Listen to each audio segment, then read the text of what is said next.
about to hit the button. And I feel sorry for you if you think the Lord is bluffing. That's why I hit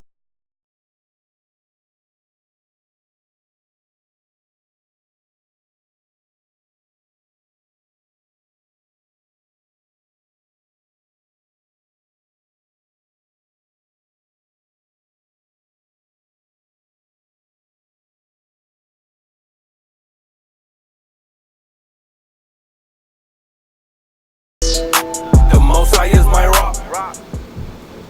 Shalom, Israel. All right, thank you for joining. Actually, Shabbat Shalom. All right, on this Sabbath evening. Thank you for joining us. We are ISBHPK, Israelite School of Biblical History and Practical Knowledge. We're here out of Virginia, 2610 Granby Street, Norfolk, Virginia. All right, we greatly appreciate y'all watching. We have a school in Houston as well.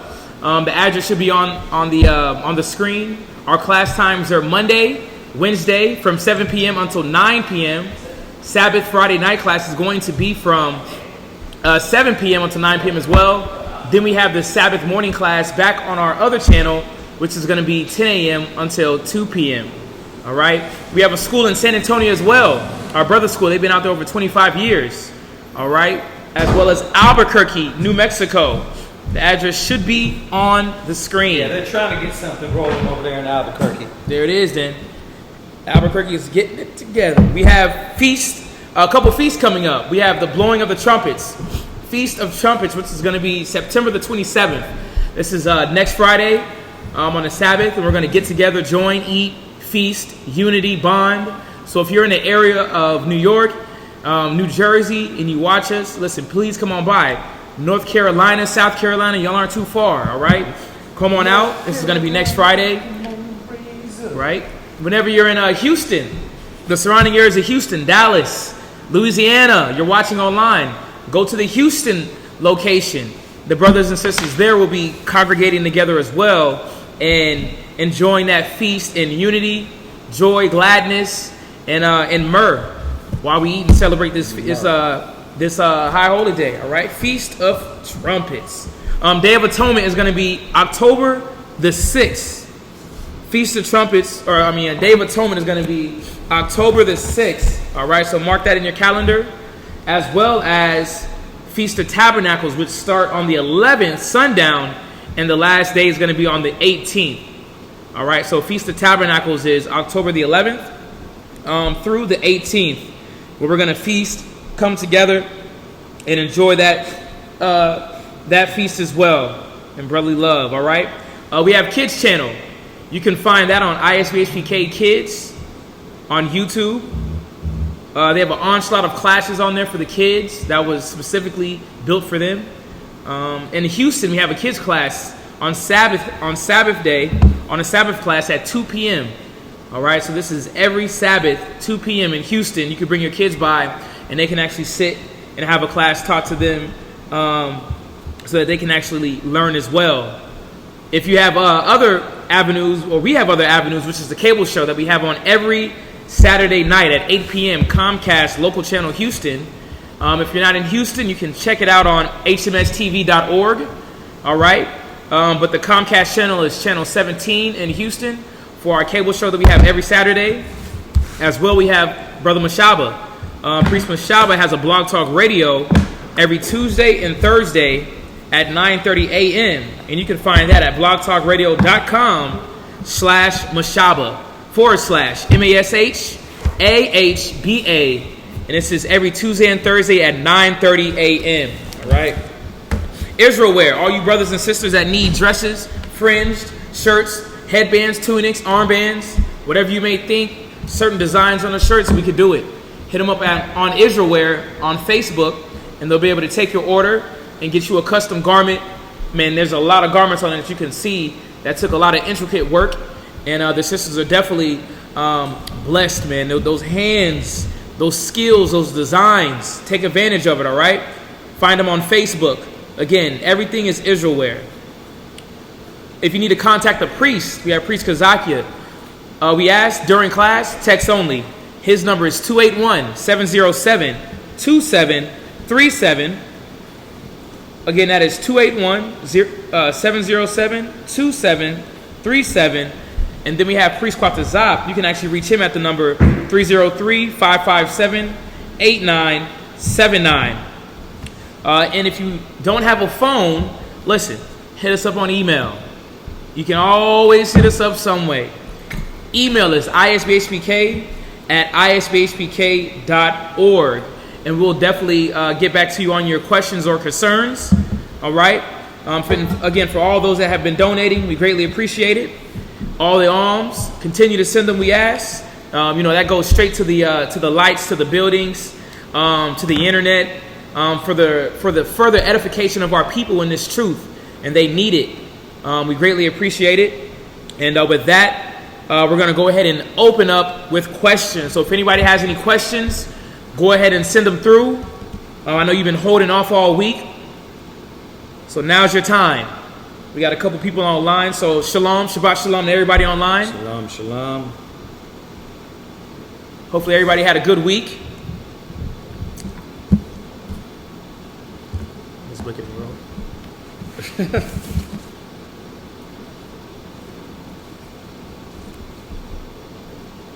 Alrighty. All right. Brothers and sisters, we're not going to take long. If y'all got any questions, now's the time. If not, we're going to go ahead and do this topic we've been trying to get out.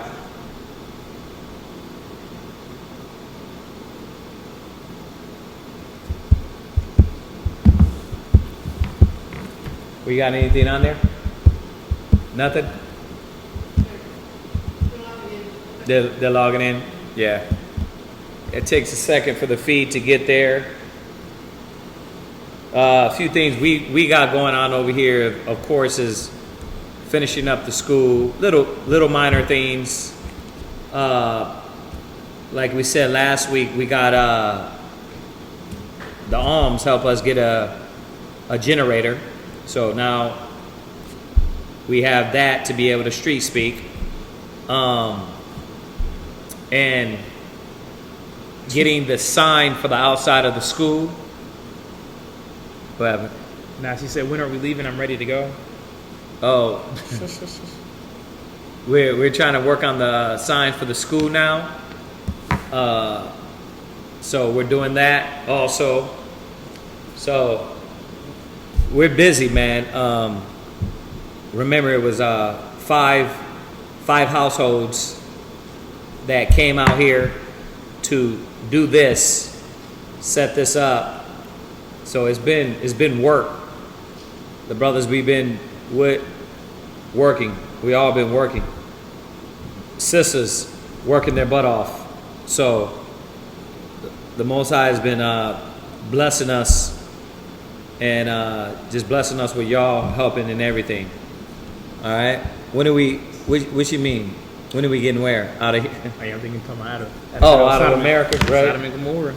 I know. But we got to be prepared for that. We gotta be prepared for that exit. Cause a lot of us, we got to be ready, man, spiritually. You know, I went over that class about the rebels being cast out.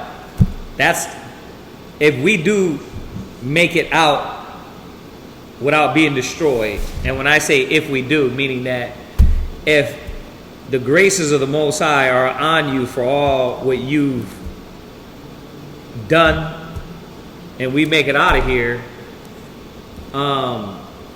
remember Ezra has said you're going to be saved by faith and works.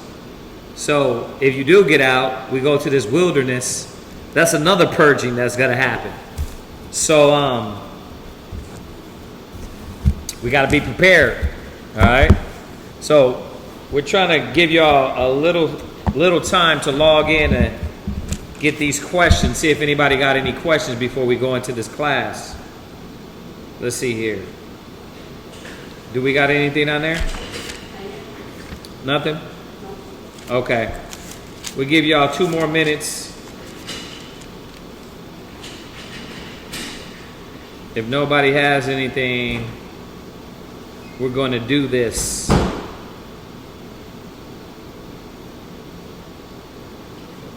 Back to the sister's question. Do you think Israel is ready? Do you think Israel is ready to get up out of here? That is the question you got to ask yourself. All right. So, all right, well, you're all on there. If anybody got any questions,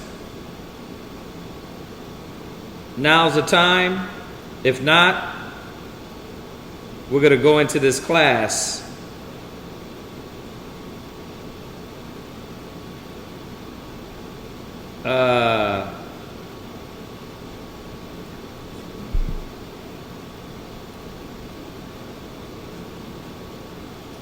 Okay, dealing with I'm sorry. Dealing with regeneration, our spirits go back to the Most High, then where?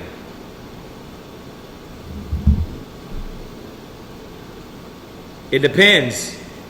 Let's go to, let me look at that again.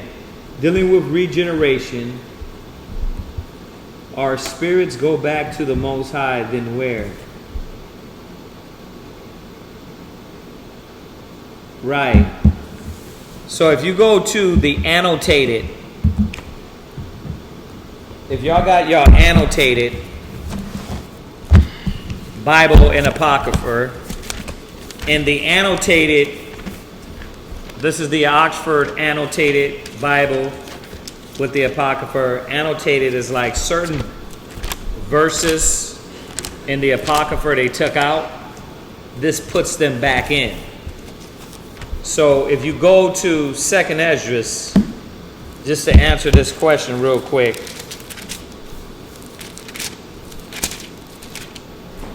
Second Esdras.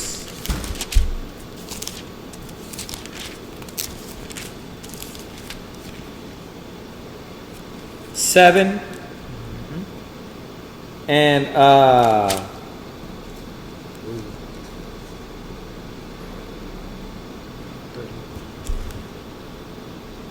7 and 75. All right. Once again, this is the Bible and the Apocrypha. This is the case. This is the cover to it. But it's the Oxford, the New Oxford Annotated Bible with Apocrypha. And this is the annotated as certain verses that been took out. All right. So to answer this brother, Hebrew kingship. If you go to 2nd Ezra 7, verse 75, we're going to start from there and answer your question. Excuse me. Go ahead. 2nd Ezra chapter 7 and verse 75. I answered and said, if I have found favor in your sight, O Lord, show this also to your servant, whether after death, as soon as every one of us yields up the soul, we shall be kept in rest until those times come when you will renew the creation. Right. So it's kind of the same question what the brother's asking. And now, going off of your question, I'm supposing that you already know that when we die, our spirit goes back to the Most High, right? I'm supposing that you already know that there's two different realms in this spiritual realm. There's a spiritual place of torment, and there's a spiritual heaven. All right? So I'm supposing you know those things also. So this is what this goes into, and how and what's going to happen, and where does that spirit go? Exactly what you asked. Like, what happens when you die? After everyone yields up the spirit. Go ahead. Or the soul. Go ahead. We shall be kept in rest until those times come when ye will renew the creation, or rather, we shall be tormented at once. Go ahead. He answered me and said, I will show you that also, but do not include yourself with those who have shown scorn. Right. So he's telling Ezra, listen, I mean, that's a good sign too. Kind. He told him, listen, don't include yourself with the wicked ones, the one that showed scorn. Be scared. Right? Go ahead. Or number yourself among those who are tormented.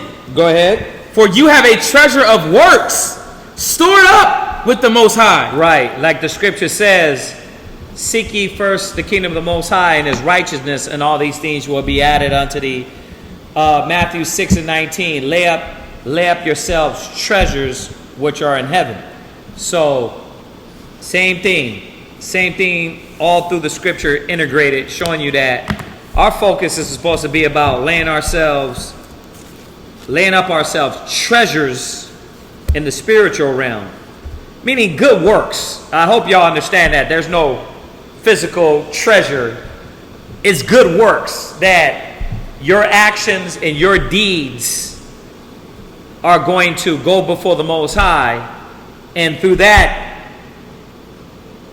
you know, he's going to judge us for our actions and our deeds. What's in our soul? What's in our spirit?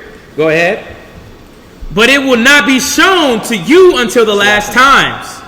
Now concerning death, the teaching is... What happened? Okay. Con, suppose right dealings with 1 Thessalonians. The dead in Christ are they in rest? Have they not been regenerated yet? Okay, hold on. Maybe we're not understanding this. It says, Con, you suppose right, dealing with 1 Thessalonians 4:14. The dead in Christ, are they in rest? Have they not been regenerated yet? Well, we know that regeneration happens, but who, when, the scriptures don't speak on that. So we don't presume it. It don't tell you the time period when you regenerate or through, or like who you come back as. We know, according to regeneration, the scriptures allude to John the Baptist being Elijah. John 9 shows us that, 9:1 on down shows us that the woman asked if, you know, or the apostles asked, who did sin? You know, as far as dealing with the blind, I think it was a blind. Yes, the blind man. The blind man. Mm-hmm. Who did sin? Was it their parents or was it the son? So we know that according to these verses, that obviously you can't sin. You can't sin if you haven't been born yet. So he's talking about past. He's talking about past things you've done. So the scripture shows us about regeneration. And what he says here, dead in Christ. So we don't know when you got here, have they not been regenerated yet? Is your question. We don't know. We don't know which ones regenerate back. Yeah. If it's like Ezra, the Most High said, don't count yourself. Like certain cats might not be regenerated back. You know, when I talk about this with High Priest Yeshaya, you know, not saying that he knows or that we know, but he threw something in my mind. He said, do you think the son of the Most High, Mary, the mother of Yahweh Shai, the mother of Yahweh Shai was brought back and now living in the ghettos and in the projects and twerking? And I sat back, I had to think about that. I was like, yeah, right. Now we know she could be amongst us too, but at the same time, do we know that?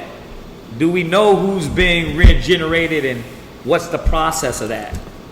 Nah, we know it. We know that the Most High said it happens, but it doesn't go into in-depthness of the time period and when you come back. So we can't speak on that. All right. So I'll pause on 2nd Ezra 7 because according to your second question / statement, I'm thinking that's his question, right? His question was on, have they been regenerated yet? I think that's maybe what his question was. Dealing with regeneration. That was two different questions. He was saying. Oh, is it two different questions? Yeah, that was just 2 points. He said. Okay, dealing with regeneration. Our spirits go back to the Most High. Then where? Yeah. Okay, so it's two different ones. Gotcha. All right, so yeah, let's answer the first one first. Go ahead, read that. Khan. This is 2nd Ezra chapter 7 and verse 78. Well, I guess we really answered the second one because, like I said, that second part we can't answer that. All right, the scriptures don't give us all that information. So, going back to the first part, let's finish that. Verse 38. Now concerning death. Now concerning death. The teaching is, when the decisive decree has gone out from the Most High that a person shall die, as a spirit leaves the body to return again to him who gave it. Right. So, you know, a lot of cats don't understand that Esdras is the same person. It's the same individual. It's just books that they took out of the Bible. Same individual of Ezra. You got a Greek and English version of the name. All right. So that correlates right with Psalms. That correlates right with Ecclesiastes about your spirit going to when you die, your body goes to the earth. 2nd Ezra chapter 7 and verse 78. 78. You got to go. It's not. It's not. It's in the annotated one. So you got to look for the annotated. She put the wrong verse up there. Go ahead. Verse 2nd precept. When the decisive decree has gone out from the Most High that a person shall die, as the spirit leaves the body to return again to him who gave it. First of all, it adores the glory of the Most High. It adorns the glory of the Most High. So it's telling us the process right here. You know, and it sounds similar to what a lot of people start to see, right? As they go to that light, right? Now, they haven't made it through the light, but they see that light, right? Go ahead. If it is one of those who have shown scorn and have not kept the way of the Most High, right? Who have despised his law and hated those who feared God, such spirits shall not enter into habitations. Right. So you see right there, the ones have done scorn. If you die, so it's like this. If you get arrested, right? Do you go to a place like they do Esau, with a federal pen with TVs and you can order pizza? And take them to Burger King first, get them a burger, and then go in. Nah, it don't work like that. Right. It's telling us, okay, you've been wicked. You've been wicked, and you were disobedient, and you scorned, and you persecuted the righteous. You don't go to a nice holding cell, we're going to find out. All right? It don't work like that. You're still going to go to a prison. Go ahead. Verse 80. 2nd Ezra chapter 7 and verse 80 in the annotated Bible. Such spirits shall not enter into habitations, right? But shall immediately wander about in torments. So there you go. So yeah, the holding cell is you're going to be punished. That goes right with. Go to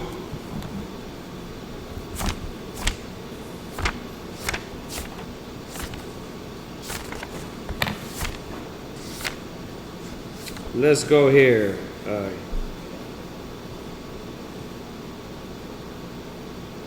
Go to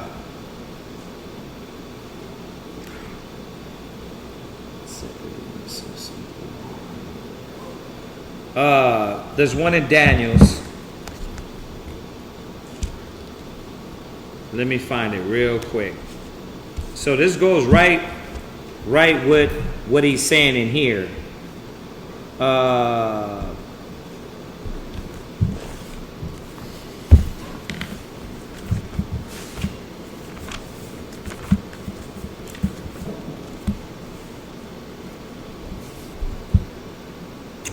Go to Daniel's 12. Bless you. Thank you. Daniel's 12 and 2. Daniel chapter 12, verse 2. And many of them that sleep in the dust of the earth shall awake. Some to everlasting life, and some to shame and everlasting contempt. So we're getting that. Where were you if you were wicked? Like you did wickedness and you were wicked. You were what's the word it used in here? It says that either scorn. You did scorn. You didn't follow the commandments. You didn't follow the laws. Right? So you go to a holding place that is torment. Then you're going to be raised. Yahweh Shai is going to judge you. And you're going to be content. You're going to be in contempt again. Yep. So it's showing us here. Go ahead. Verse 3. And they that be wise shall shine as the brightness of the firmament. And they that turn many to righteousness as the stars forever and ever. Right. All right. So let's jump back to the annotated. 2nd Ezra chapter 7 and verse 81. Actually 80. Such spirits shall not enter into habitations. Right. But shall immediately wander about in torments. Right. Also grieving and sad in 7 ways. Right. So, I mean, we could go on, but that answers your question right there. That answers your question. When you guys put question up there, I'll tell you. Right. So that answers you right there. That's it. You go in torments. You're punished. Yep. Right? You're not set in a nice place and go before the Most High, and then you playing with him in the park, dancing around, singing amongst the angels. Right. It don't work like that. You're gonna be punished for your deeds, your actions. So when the scriptures say, go to Galatians 6 verse 7. You got something? No, just the Go to Galatians 6 verse 7. just the opposite of the righteous. Right. Go ahead. Galatians chapter 6, verse 7. Be not deceived, not as thy mouth. Right. For whatsoever a man soweth, that shall he also reap. That right. So whatsoever a man soweth, that shall he also reap. That's it. Like what you do now, when you die, has an effect on you. So luckily, by the graces of the Lord, the Most High is constantly giving us chances to mend and fix our ways. So you got work. We got work. We got work to do to constantly try to be in the good eyesight of the Most High and please Him. But if your soul is filled up with dirt, grime, darkness, negative, sin, you're going to the Creator with all that filled up within you. So, I mean, like I said, we could go and read down on this, but answering your question, it tells you right there if where these people go. The ones that scorn, they go into torment. Okay, right. We're gonna jump back there too. But where are you at right now? This is Luke chapter 16 and verse 19. Yeah, Luke 16 and 19. Luke chapter 16, verse 19. Hold on a second. Put the question up there that they asked without putting question. Just put the question. You guys are making it overcomplicated. Yeah. Luke chapter 16, verse 19. Uh-huh. There was a certain rich man, which was clothed in purple and fine linen, Uh-huh. and fared sumptuously. Right? Now, if you don't know, this story is the same story that Yahushua is telling us. Same story. It goes right together. Ezra told us about death, afterlife, where your soul goes to if you're righteous, where your soul goes to if you're wicked. Same thing. We touched on it a little bit of last class, what the scripture said, and I think it's Matthew 10:28. It said that the Most High can destroy the body and soul and leave it in hell. All right, confirm that with me, 10:28, please. So go ahead and read on. Verse 20. Right? And there was a certain beggar named Lazarus, Uh-huh. which was laid at his gate, full of sores, and desiring to be fed with the crumbs which fell from the rich man's table. What is it? Moreover, the dogs came and licked his sores. Where is he And at? it came to pass that the beggar died and was carried by the angels into Abraham's bosom. The rich man also died. Right, so we see that there's another name for this place, right? Abraham's bosom, heaven, what do they call, you hear the spiritual realm, the glory of the Most High. It's either a place of peace, joy, righteousness, or you're going to be put in a holding cell of torment, pain, and suffering. Go ahead. And in hell he lifted up his eyes, Right, being in torment, right. and seeing Abraham afar off. Listen, I'm going to say this like I said it yesterday. God, the Most High is a power that he should not lie. Like, every parable, there was truth behind the parable. Christ, Yahushua, is not alluding to something that's false or fake. He's not alluding to something that was just gonna, I'm speaking about the spirit, something spiritual, but referring to the carnal.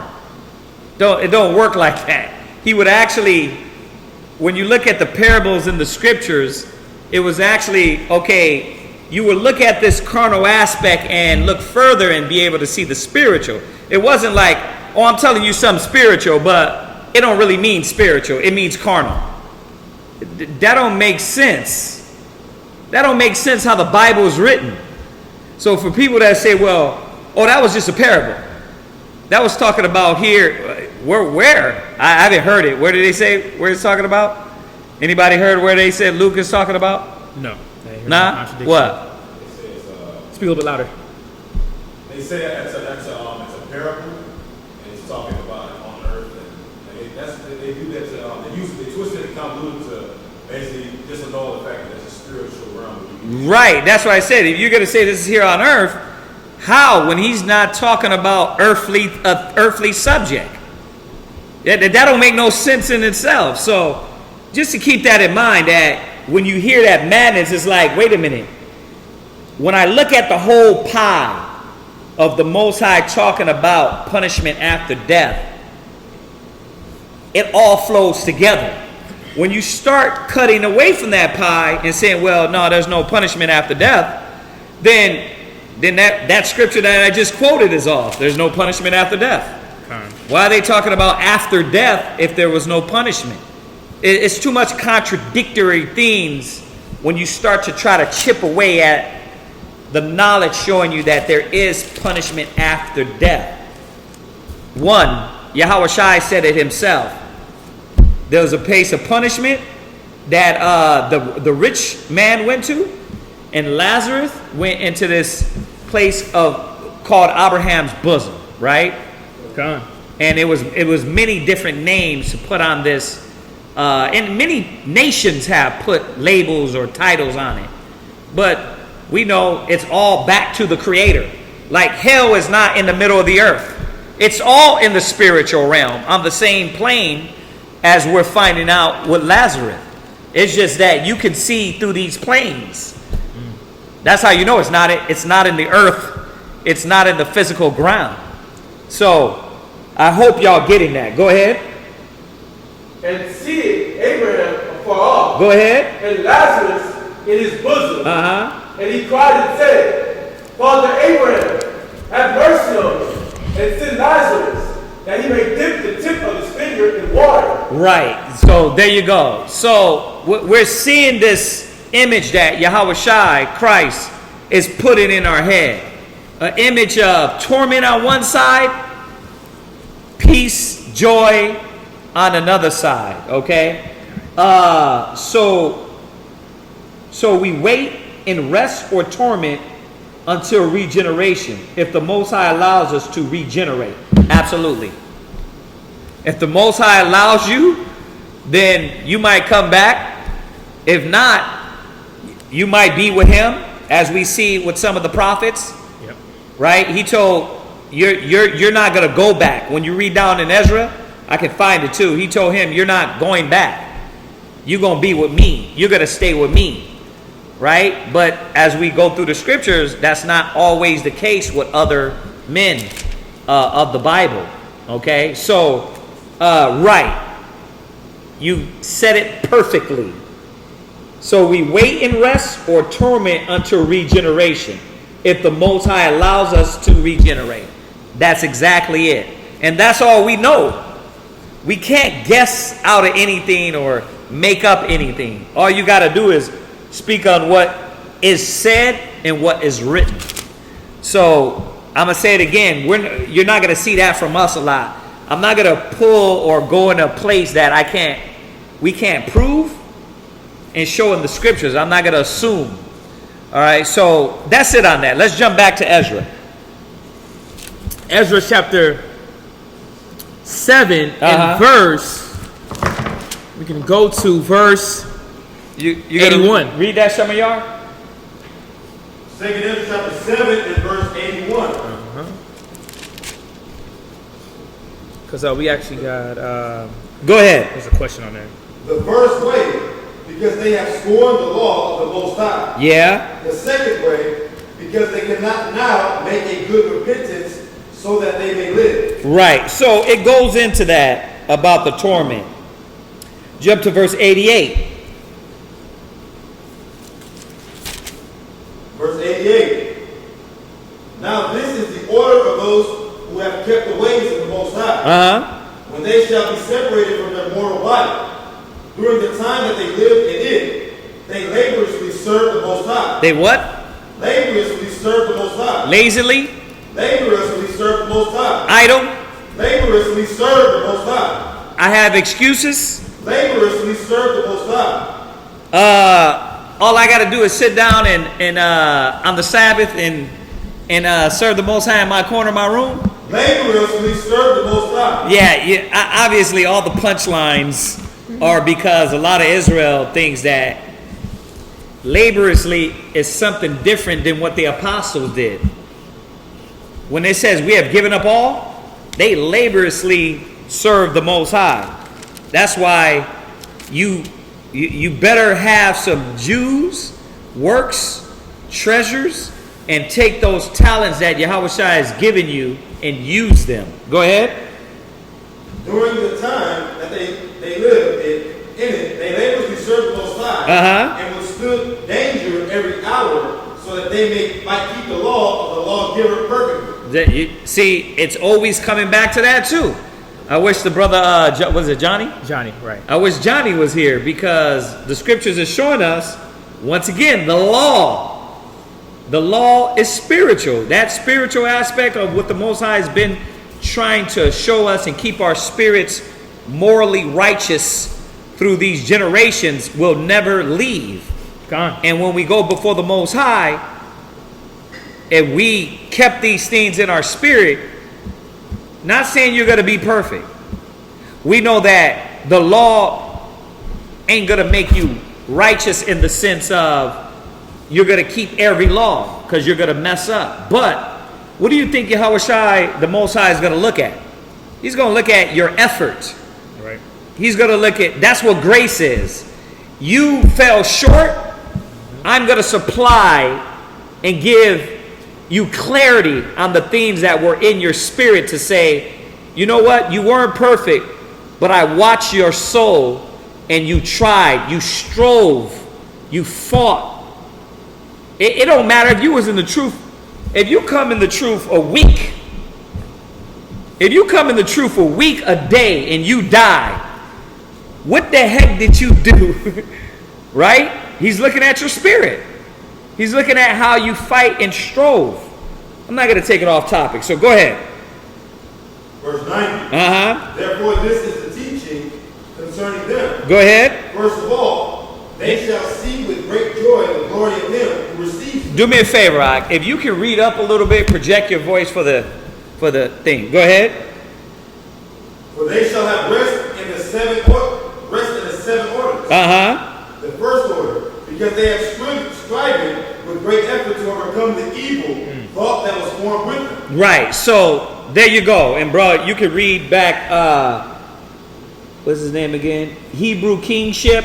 You can read back down in that. So exactly, you're getting it. That one's gonna go into torment, one's gonna go into rest. Some shall be raised to everlasting life. Some shall be raised to everlasting contempt. So your holding cell is not gonna be fun either. Okay. So what else we got here? It was just a couple side questions regarding that.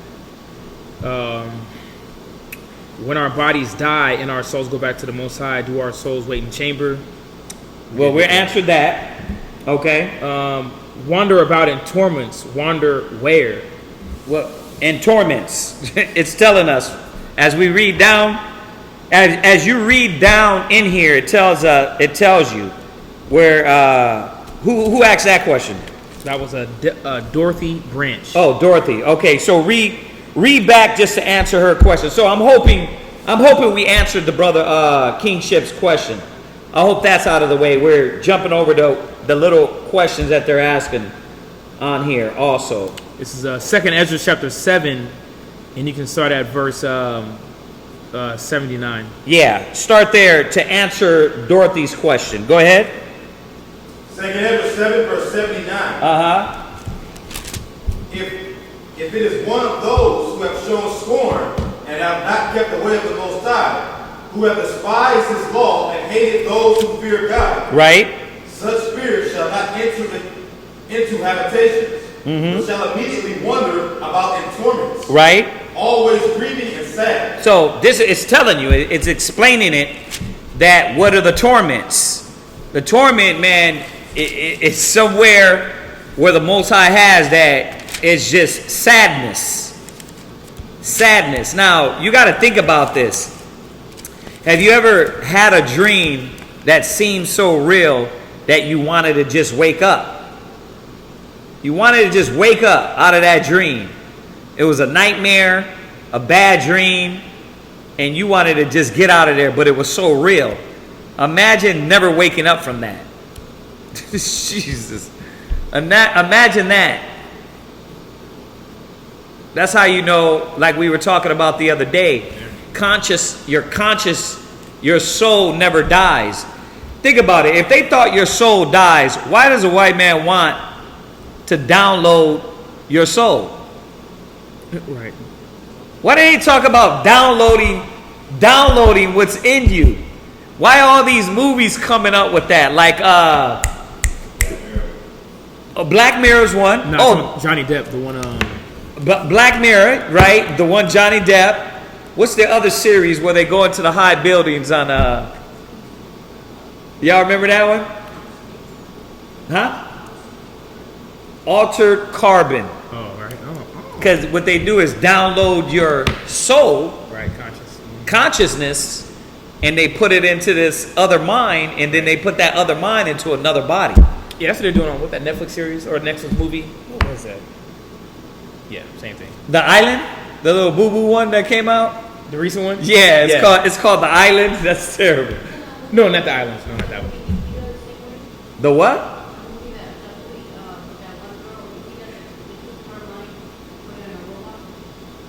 Oh yeah, that one too. Yeah, but the point is that this is the mentality of the so-called white man. They're trying to achieve these things behind the doors, but tell you that, oh, you know what? You don't. When you die, you just vanish. Well, why are you doing all this research on how to download the consciousness and learn about the consciousness then? Because he wants you to live wicked as hell so you can die and go get tormented. That's why. Right. But him, he's going to try to live forever. I'm trying to delay his entry. that ain't no delayed entry program. Oh, yeah. Oh, yeah. The military. But that's what they want to do. They want to live, or chop off your head. Obviously, they haven't got to the downloading your conscience, but they want to, if I could just chop off his brain, right, chop off his head and put it on another body. I mean, technically, that sounds like it might work, right? Yeah, sad. Nah, that ain't going to work, man. That is not going to work. Oh, what is that? Witty invention? So, where are we at, man? Verse 81. Go ahead. The first way, So. because they have sworn the law of the Most High. Right, so there you go. It keeps repeating. They scorn the law of the Most High. Go ahead. The second way, because they cannot now make a good repentance so that they may live. Right, so they can't say nothing. Remember when you go back to Lazarus, the rich man was like, let me go tell my brothers. It's saying the same thing. They're not able to go and make a good reason to repent. It's over. You've already messed up. You had time to repent here on earth. You had time. It's too late for that. Go ahead. Verse 82. Uh-huh. Verse 83. The third way, they shall see the reward laid up for those who have trusted the covenants of the Most High. Same thing with Lazarus, right? The rich man was able to see what Lazarus had, and Lazarus was able to see him.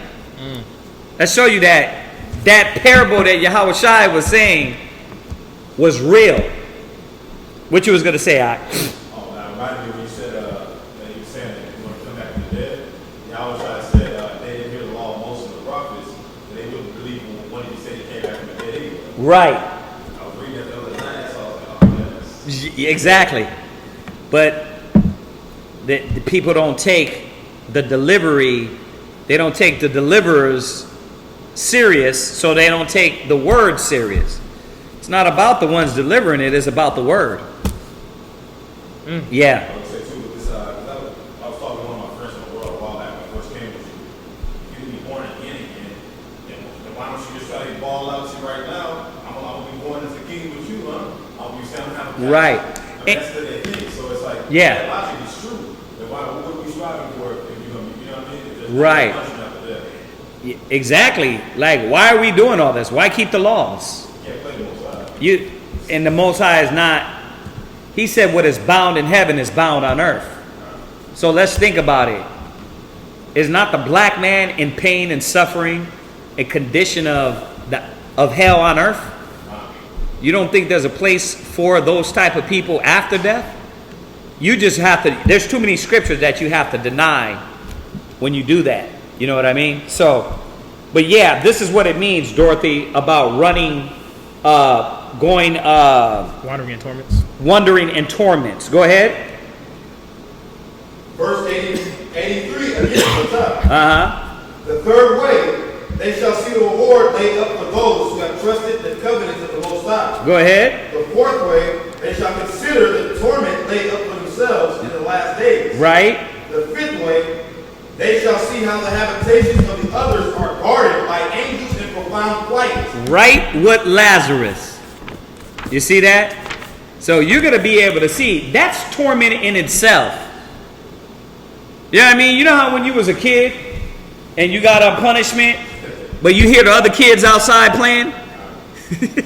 And all you can do is look out the window with that old sorry face? Right. That's what it's going to be. But obviously, this is sore punishment, man. Sore pain.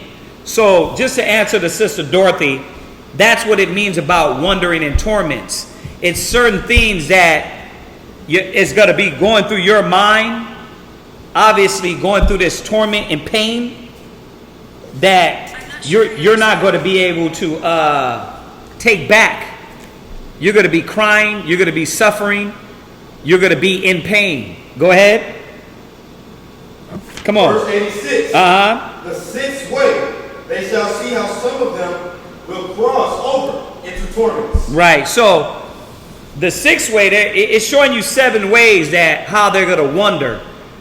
Their mind state's going to be. So they're going to be looking over on the other side as they're going through this path, whatever way it is. Who knows? The Most High knows the way, right? But they're going to be able to see the torments in front of them. You got to think about it, man. Where jail comes from, where prison comes from. Where does that concept come from? think about these things, man. When you go to jail, it ain't fun. It's cold, right? Right? It's beastly. The food is bad. The psychological state of the people are terrible. You don't know how to. This is an earthly jail. Right. Oh, what's going to happen when your soul is on this path to the damn prison cell? This is not a game, man. Every time I read this, I'm like I said, I'd rather believe the fairy tale. Like they talk about the Bible, it's a fairy tale, it ain't real. I'd rather believe this. Because really in your life, what does it take? Restraint? No more popping in the club? No more hoeing around? Oh, no more giving yourself to idolatries? Whatever idolatries that is. Drugs, rap stars, movie stars. Like, really, what are we giving up here that is not worth it? So, go ahead and read on. Let's finish this question. Go ahead. Verse 87. The seventh way, which is worse than all the ways that have been mentioned. Go ahead. Because they shall utterly waste away in confusion and be consumed with shame. Yeah, so this is what the Most High, what he meant by they're going to wander in torments. Okay, so hopefully that answers your question, sis. All right, what else we got on there? Nah, listen, if y'all wanna, if y'all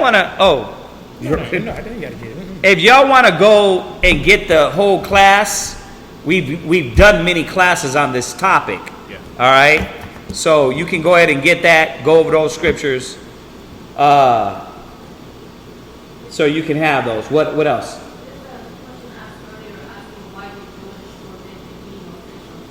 Yeah, that's where we're gonna go. That's the next question. So, hopefully, kingship, that answers your question. And then Dorothy also. If that didn't answer your question, kingship, hit me back. If it did, let us know. All right. And the question before that was, why they don't eat? I don't know. I don't know. I never heard of that. They don't eat fish, or what is it? Fish on Friday. It says, why do the Jewish forbid the eating of fish on Fridays? I've never heard of that one.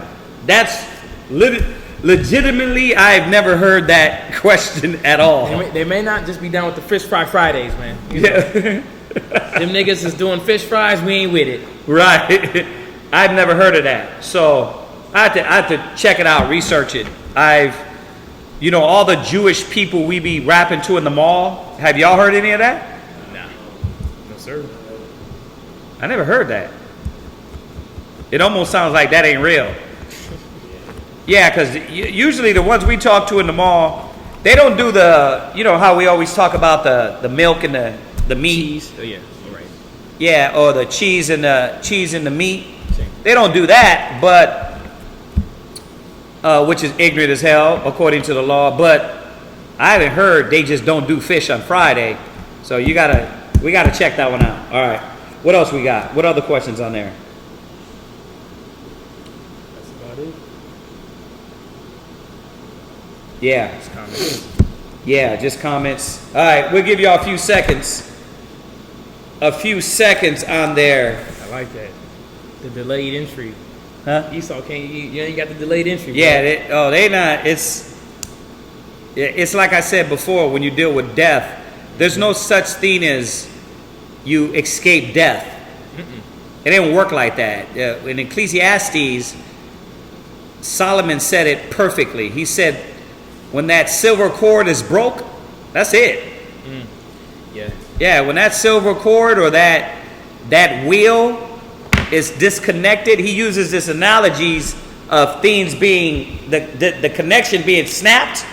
Well, you can't put that back together. That's it.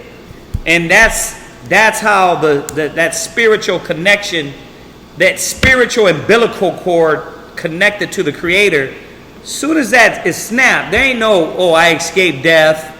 You know what I mean? It don't work like that. Yep. You didn't escape death. The Most High just didn't want you dead.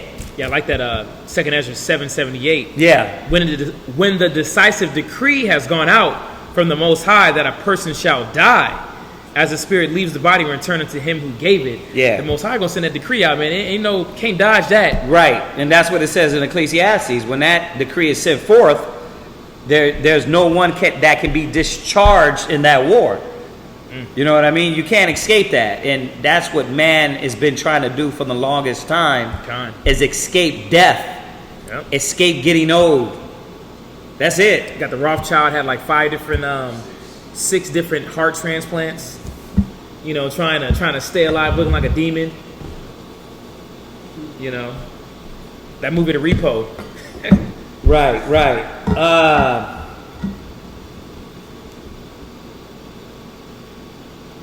You said it. That chala what? What did they say? No. It just says it's Catholic. What's Catholic? Probably the fish fry brothers. Oh, the fish fry is Catholic? That's what Lewis said. Okay. Lewis is saying that the fish fry is Catholic. I still never heard of that. Not from the Catholics. So, I mean, maybe you can expound on that on the in the chat. But yeah, I've never heard about the fish fries. You can't eat fish on Fridays. I mean, it doesn't matter anyway. Come on, y'all. That's a question that ain't gonna destroy your brain. All right. What else we got? What other questions we got on there? No more questions. All right. We'll give y'all a few seconds. Oh, there it is. Oh, what do we got? Question. Uh-huh. A lot of Muslims compare themselves to us. Oh, can you put together a class to clear that up? I don't know much about Muslim, but why do they say we are like? Nah, we're doing. You know what? You know who's this? Change is growth. Listen, very good class that needs to be dropped, and that hasn't been dropped. We try not to drop the same topics all the time, but that topic right there we haven't touched on in a while. So you know what we're gonna do? We're gonna do a class on that, on the Muslims.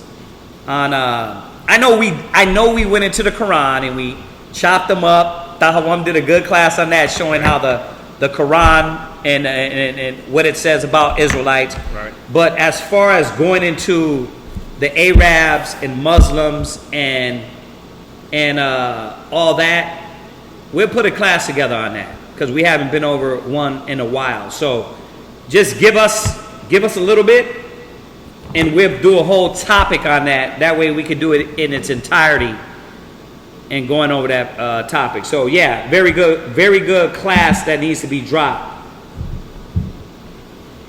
All right, so bear with us on that change is growth, and we'll get that out to you. All right. What else? Brothers, some questions? Hold on, we got a question in class, y'all. Nah, go ahead. It's like, you know, Samson, the story of Samson. It says there's lots of people go back. Would that basically mean he was probably in captivity with the Philistines for a number of years? Or was it like instantaneous?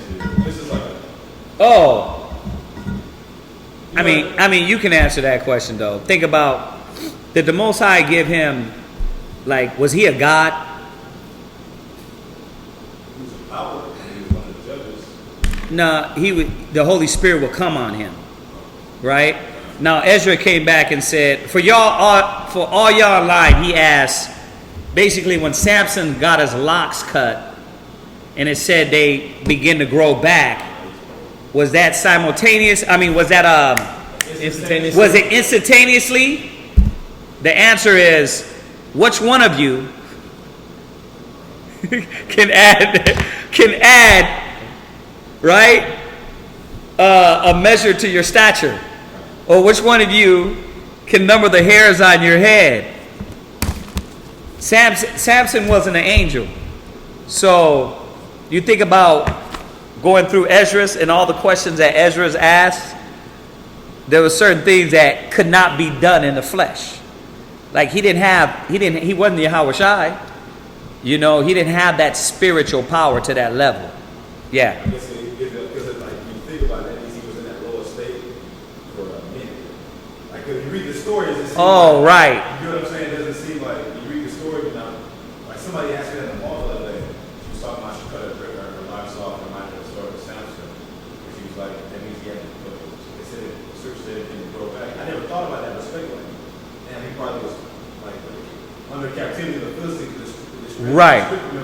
That's one of the mistakes that all of us have a problem with. You read a story and you think it was from page to page. You don't understand it was like Job, what he went through was a process of over time. It wasn't like, oh, all of a sudden he got everything back. A week later, it was a process of patience. Like us, when you go through trials and tribulation. I mean, yeah, we live in a shorter time during this time, but still the Most High he could take you 2 or 3 years. You know what I mean? Now, if he really wants to break you, he could take you 10 or more. But I've seen people go through certain tribulations 10, 20 years. You know what I mean? Some of us might have to bear the thorn till we dead. Right? You got brothers with illnesses, diseases, and sicknesses. They might have to bear that till they're dead. Now, other tribulations and trials, it depends on the mercy of the Most High. So, yeah, that's one of the mistakes we always make, that we read a story and then you figure, oh, this was a quick turnaround, quick period. Not saying that. The Most High is he's about patience. Yeah. And he'll patiently take you through a trial because he has all the time in the universe. Yeah, so, yeah, all right, what else do we got? It says, it's from Hebrew Kingship. You got a breakdown on Isaiah 13, verse 17, Medes, who they are today, ?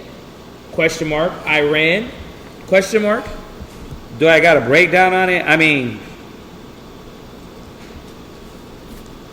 let's go there real quick. I'm trying to figure out what he means, like, by breakdown. Isaiah 13. Isaiah chapter 13 and verse 17. Who are they today? ? Iran ? Mm-hmm. Go ahead. Isaiah chapter 13, verse 17.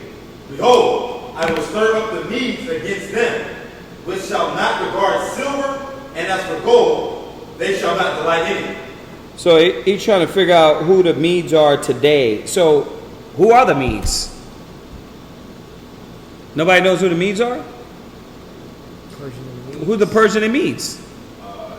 My understanding is supposed to be the Iranians and the Iraqis, but I heard that the original ones were actually dark skinned. Right. So who are the Medes? See, a lot of times when we talk about ancient prophecies, right? We know that a lot of these ancient prophecies are meant for the future, right? Whatsoever thing was written for aforetime is written for our learning, right? So we know a lot of these prophecies that will still, it's like the Most High, how he looks at time. We look at time different the way he does. He doesn't have an end. So you see our timeline, everything keeps coming back around. All these kings in their moments, right? The Babylonians, the scriptures refer to Esau as the daughter of Babylon. So it's like, wait a minute, so the Babylonians never really left. America as Babylon the Great, right? Like, because you don't read about America, right? So I'm saying that to say, are you saying the actual people, or are you talking about prophecies that's going to happen in the future? You know, because the Persian and Medes, watch, go to your Zondervan Victoria Bible Dictionary.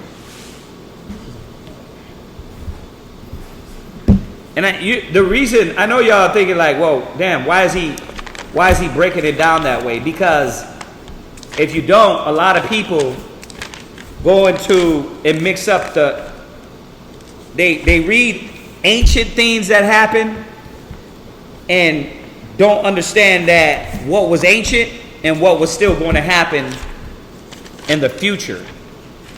And that's why a lot of us get the prophecies wrong, because certain things that happened in the past, and certain things that were written to prophesy of things that happen in future, the scriptures go and speak about that too. So you gotta know that. Now, Persian and Medes, I don't remember them being different this day and age.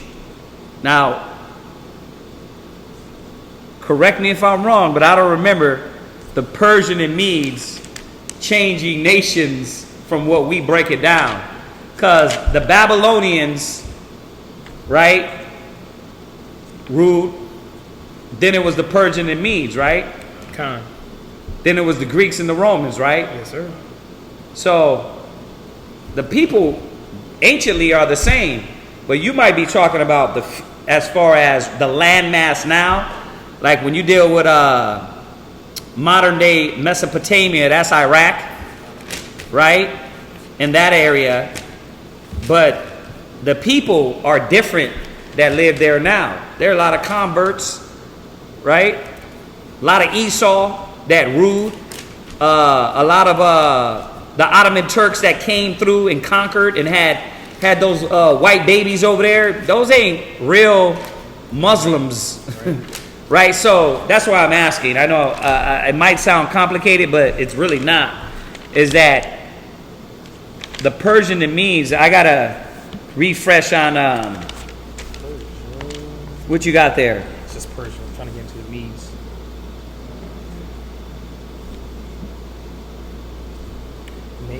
Where's my book at? The Daniels. Yeah, you take it. It's okay. Yeah, I'm gonna get back because I got pages of copies.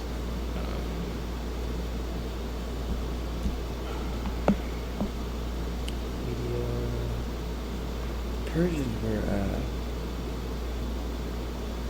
It's in the and let me say that Zondervan in the back. Yeah, go to Genesis, real quick. Is that mine? No. Go to Genesis. I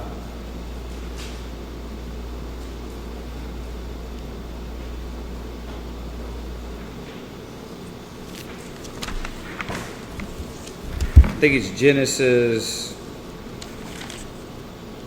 Let's look at this. Give me a sec. He said, I asked based on the tension with Iran today, is modern day Iran going to fulfill Isaiah 13 and 17? The funny thing is, me and Yeshai, I just got off the phone with Yeshai, and Yeshai was talking about the same thing. Oh, good. And that's why I asked, were you talking about the ancient, as far as the ancient people, or are you talking about these people in the landmass right now? No, this is, they're definitely going to fulfill that. Now, to assume we know when, we don't. But the prophecies will come to pass. So I mean, I'm glad you said something, because I was trying to figure out, were you trying to say, was it the people back then, or was it these people over there now in the certain landmass that was going to fulfill the prophecies? Yeah, they are. Yeah, they are. I think Yeshaya was talking about Ezekiel. He started to get into the topic of the Iran and Russia working together. So, yeah, we were talking about that on the news. It's time. I'm hoping Iran does something and America comes back and Russia gets in. Yes, all those prophecies will come to pass. When you go to Ezekiel 8, about Ezekiel 28, I think it's Ezekiel 28. I always forget that chapter, man. It's Ezekiel.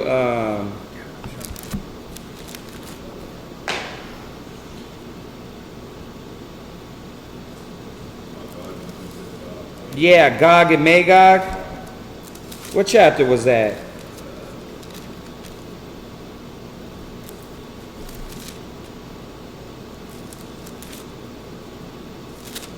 I went over that a while back too. I just haven't been over it in a while. 38:2. You said what? 38:2. 39:6. Yeah, 38 and 2. Ezekiel chapter 38, verse 2. Son of man, say unto the prince of Tyrus, thus said the Lord power. Right, but I mean, this is not answering this question. This is going into Russia and all that. But yeah, to answer your question, what was it? Trying to stay on this point. I asked, based on the tension in Iran today, is modern day Iran going to fulfill Isaiah 13? Yeah, they are. They are. It's coming. You know what I mean? We got to go over some prophecies. We haven't touched on some prophecies in a minute. Maybe we need to go over that. I'll put some scriptures together for y'all. We'll touch on that. But we're all hoping, keep your fingers crossed, that the Most High is going to use this to build up the tension that's going on over there in the Middle East. A lot of times, man, you know, I was talking with Yeshaya. He was saying that America was the one that did it. That sent the drones. Y'all know what we're talking about? Yeah, they sent drones over there to blow up the oil refineries in Saudi Arabia. But Saudi Arabia now is backed by the U.S., right? But then you got Iran close by. You got Israel, right? So then you got Russia. So this is in accordance with all the prophecies of Russia getting involved. Iran and who is it? Iran and these other nations trying to go up against I forgot the other nation, trying to go up against Israel, the land of Israel, right? And then Russia getting involved because America's getting involved. So yeah, we got to go over that. I gotta put those precepts together. I haven't been over it in a while, truthfully. All right, what else we got? Oh, that's it on that one. Oh shit, that was recent, huh? Oh yeah, it was just the other day. The wrong one. It was 38. It talks about Persia, Ethiopia, and Libya. With them, all of them, with shield of them. The beginning scriptures talks about in 38 about Magog. So they're going to join together with Russia. Right. And Ethiopia and Persia. These people, Ethiopia doesn't even seem like a world power now. So it's like Right. It's small time. yeah. Yeah, we'll touch on that. When I drop that, I want to be very clear when I drop it, so I want to put the precepts together. Yeah, but yeah, that's just everybody keep your hand crossed. This would be beautiful because it's going to bring on World War III because Iran is not playing. Russia's not going to play either. So what else we got on there? What other questions? That's it for that one. That's it? Yeah, this week we didn't have none. Leads. Media needs. Yeah, I forgot their ancient. I forgot the H&M name of it. Persians are. Isn't that Japhet? Yeah, well, that's son of Japheth. Yeah. That's just, Yes, sir. Khan. Right. All right. If they got no other questions, let's go into this. Let's go into this last hour real quick. That is Japheth. So is that it? No questions? You said what? That's a no question. Okay. All right. Let's touch on this last hour on this topic real quick. You can switch the class over to that slander. We've been trying to touch it. Unless somebody punches in a question real quick, let's go into this topic. All right. Slips it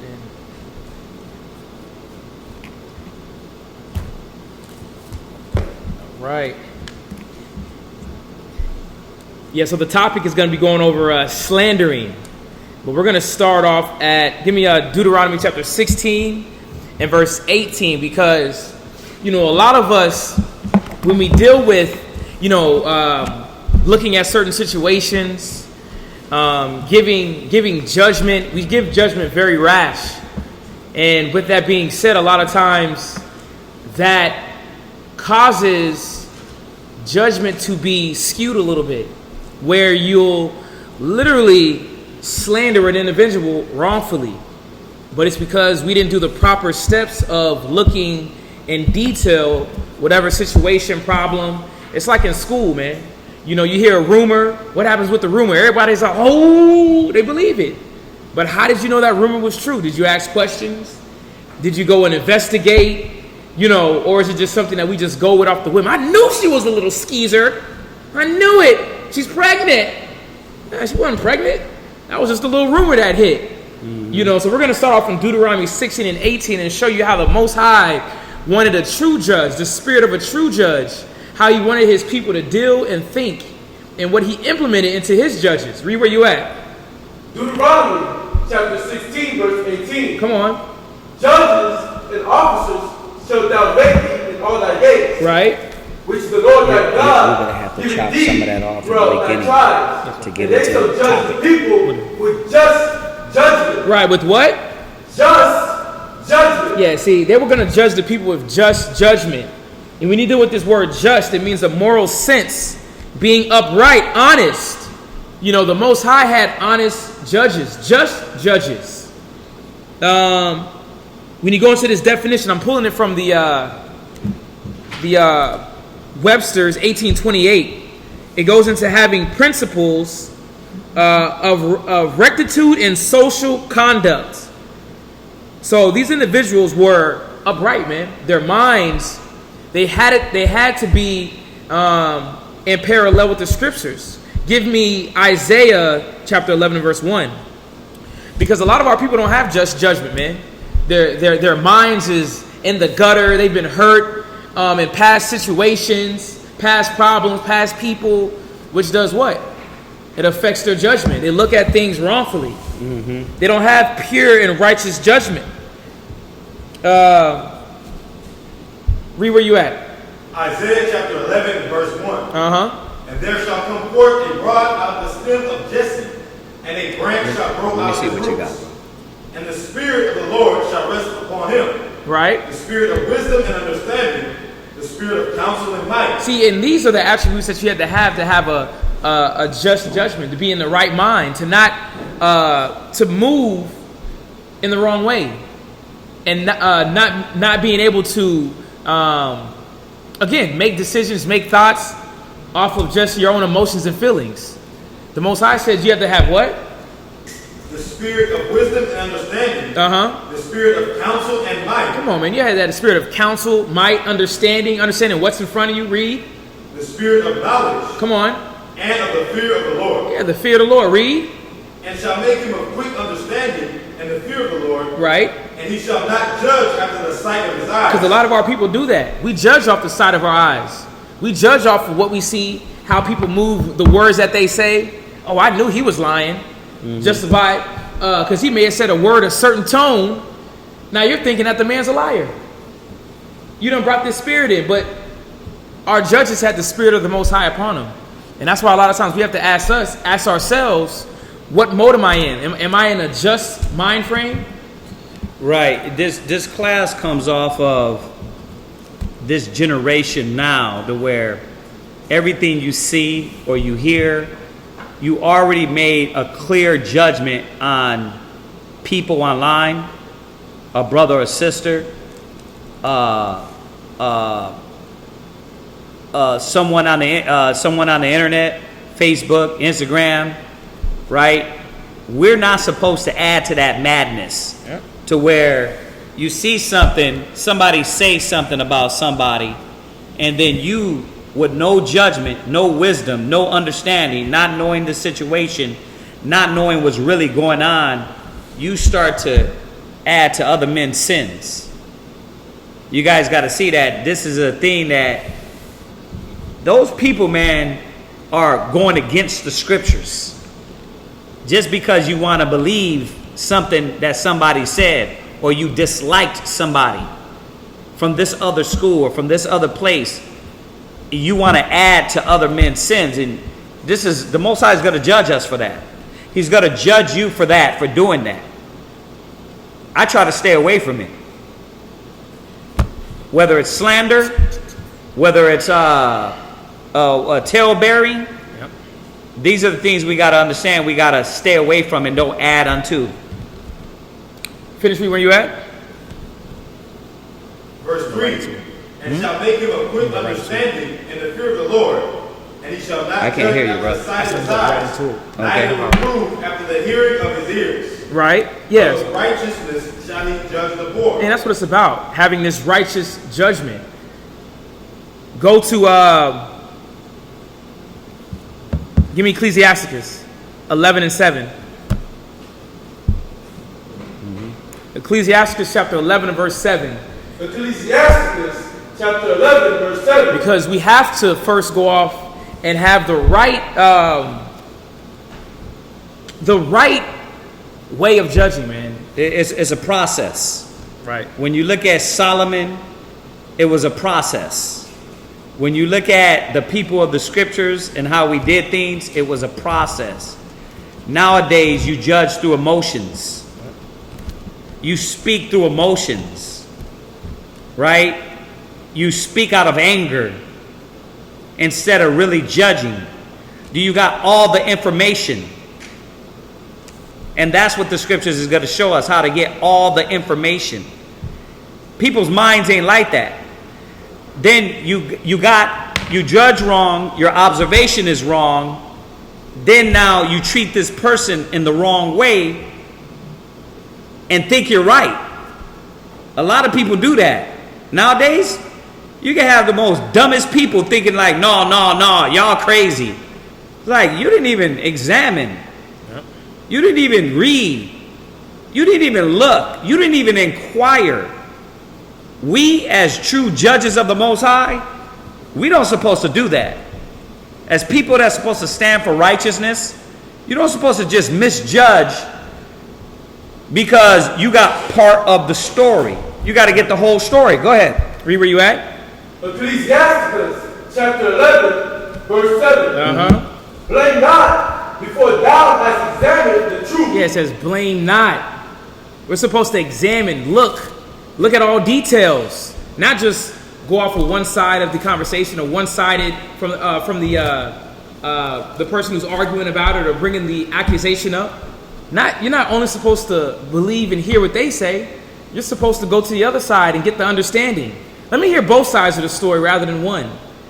It says, blame not before thou hast examined. Read. Right. If I may add to that, examine. Examine. Just like he said, what have we examined? Right? Now look up the word examine real quick. Look up the word. You guys are reading. You guys are looking up the word. So that means y'all got to move quick, Ak. Yeah, we only got 40 minutes. All right. So go ahead and read that, Ak. Examine, inspect someone or something. Do what? Inspect. You got a lot of people that don't inspect. They're not trying to figure things out according to the evidence because they don't care about damn evidence. Nope. Go ahead. Someone or something in detail to determine their nature or condition. In what? In detail. Like, how many people try to really get the details of what's going on before they blame somebody, before they jump on somebody else's coattail of about this person or that person? Y'all, this is not a small thing. This is a big thing, especially when it comes to the nation. Right? Because even if you're not in a school, you're on social media, and you jump on the bandwagon and coattail, and your observation and your judgment of why to deal and why not to deal with somebody can be based off what you read. Yep. But you don't do it the way the Most High said. When you look at all the righteous men in the scriptures, this is the process they took. They examined, and what did it say? I like that part. In detail to determine their nature or condition. Yeah. Like, why? Why did it happen? Yep. What was said? Right? What was all the information? Do we know both parties? I tell y'all this a lot. Sometimes I'll call, or sometimes brothers will call me and give me one-sided information. Oh yeah, brother, my rib, she's off, she's wicked, she's out of order, right? But they don't tell me that they're the ones at home acting like damn maniacs, brutes. They're going against the scriptures when it says, "Be not a lion in your house," right? They don't say that part, but they tell me, yeah, bro, and I be trying to figure it out. I be like, I'll investigate. So, what's up with her, bro? What happened? I don't know. All of a sudden, she just changed. She just didn't stop. It's like, so why did she change? What happened? I don't know. We were doing. It's like, wait a minute, something's missing. Right. And vice versa. Sisters, shalom. Yeah, this is too much. This is wrong. He's like this. He's like this. He's like this.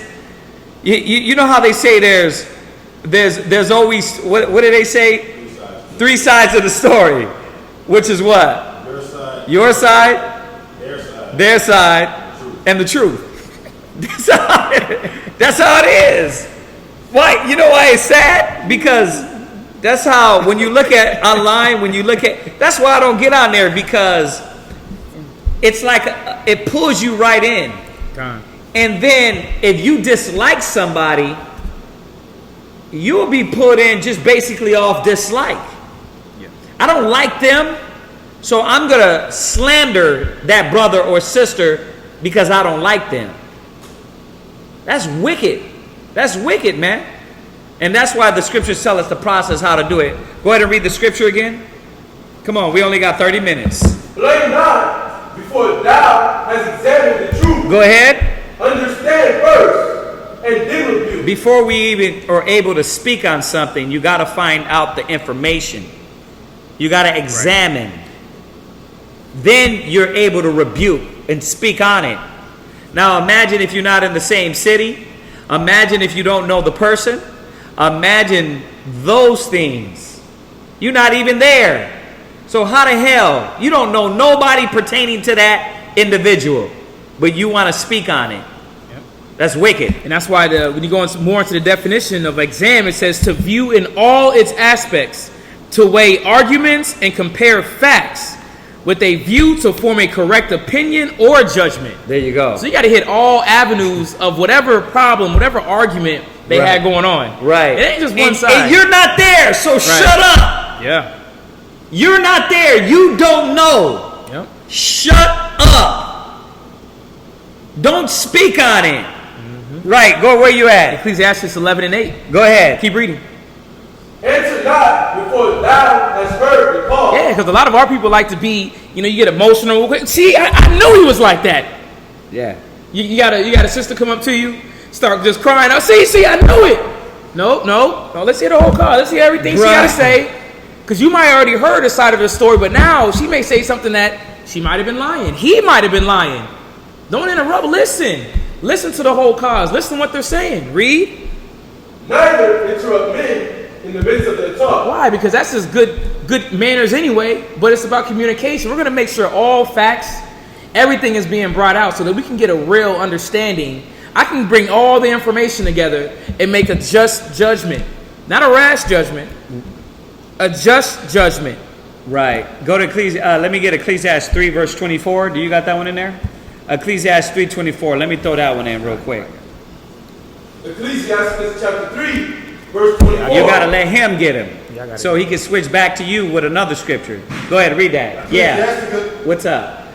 What's your question? Is there a difference between a person not knowing their religion? Is there a difference between what? Like a person not doing and knowing, like thinking stuff out, but not seeing that they're. Yeah, there is. A person that is not seeing something is a person that is not analytical. So what I learned having to deal with a lot of judgment is if you stick to the principles of not assuming and understand that you don't have all the evidence, then you will speak like that. It's like I just spoke about regeneration earlier, right? I said we don't got no more than what we've been given. So I'm going to only speak on what we've been given. I'm not going to try to presume or add or take away. I only can speak on what I've been given. A lot of people speak on things from the perspective of one side, right? That's not true or good judgment because they don't know both sides of the story. So how could you weigh the matter? Right now, that being said, read that. Where you at? Ecclesiastes chapter 3, verse 24. For many are deceived by their own vain opinion. Go ahead. And an evil suspicion has overthrown their judgment. And that's how a lot of people judge. You already don't like this person. You already got a problem with this person. Right? So what? Now you're judging off of your evil suspicion. Now this ain't for everybody. This class ain't for everybody. You know why this class ain't for everybody? Because you demons that like to instigate. You demons that like to talk about people you don't know. You demons that like to fraudulently speak on other brothers, other sisters, other schools, and you don't know them. This ain't to you. Because you're just an instigating, coattail, something riding demon. Yep. That's all you are. Yeah. Because in that evil suspicion for the godly man and the godly woman, you would check yourself and say, listen, I'm gonna judge this wrong because first of all, I don't like this guy. Second of all, I don't like this sister. So if I speak on that, I might tell you something wrong. You got a lot of people that have to realize that about themselves. Certain people have an evil suspicion over other people. They just don't like them. And a lot of people don't have to have a reason why they don't like them. I mean, how many times have you said about an actor or a movie star, I don't like them? Like, nigga, you don't even know them. What you mean you don't like them? You don't like what? Have you ever watched a movie and you seen the way they smirk? Like when I watched the Game of Thrones, you see certain people on there, you're like, I hate that person. But you don't hate them, you don't know them. Yep. But that's the logic, that's that mind state that corrupts your thoughts. And that's how a lot of our people make decisions. With an evil suspicion already how you say it? Foregone assumptions. Right. Yeah. You already have that. That's wrong. So you got to watch your evil suspicion. Go ahead. Where you at? Keep reading. Finish that verse where you at. The evil suspicion? No. Where he's at. Okay. Where you at? Ecclesiastes chapter 11, verse 8. Enter not before thou hast heard the cause, neither enter a man from the midst of their talk. Right. Proverbs 14 and 29. Proverbs chapter 14 and verse 29. Because a lot of people, even dealing with this judgment, you don't even know who you're dealing with. You don't understand that the individual that you're around, they might have an agenda that they're not giving towards you or letting you know. They got an evil agenda trying to slander somebody and make somebody look a certain way to puff themselves up. Right. See, but all these things should be on your mind as a righteous judge. As a person even looking on any matter. Let me look all the way around. Something don't smell right. This individual that you're talking bad about, his works and the way he moves don't sound like that. Right. Hold on, let me look a little deeper. Right. See, and that's the thing, that if you judge a person off of their pitfalls, then he that is without sin cast the first stone. Mm-hmm. Like, if you judge a person off of their mistakes, then we could judge everybody ill. Oh yeah. Right? So who is without sin? So you got to think about it. So if I'm looking at this individual, I got to be able to have a pure insight in how he or she moves, right, before I can make a observation in righteousness. You got to know how to observe and how to examine before you speak on anything. A spiritual man judges all things, right? God. So yes, we're gonna make a assessment, right? You're gonna make what's the word? When we looked at the up the other day, there was a word that I looked up about judging. Oh. But what?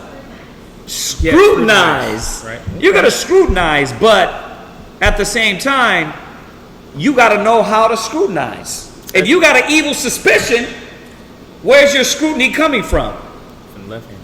An evil way. Yep. If you already got in your mind that you don't like this person, are you going to judge them according to that?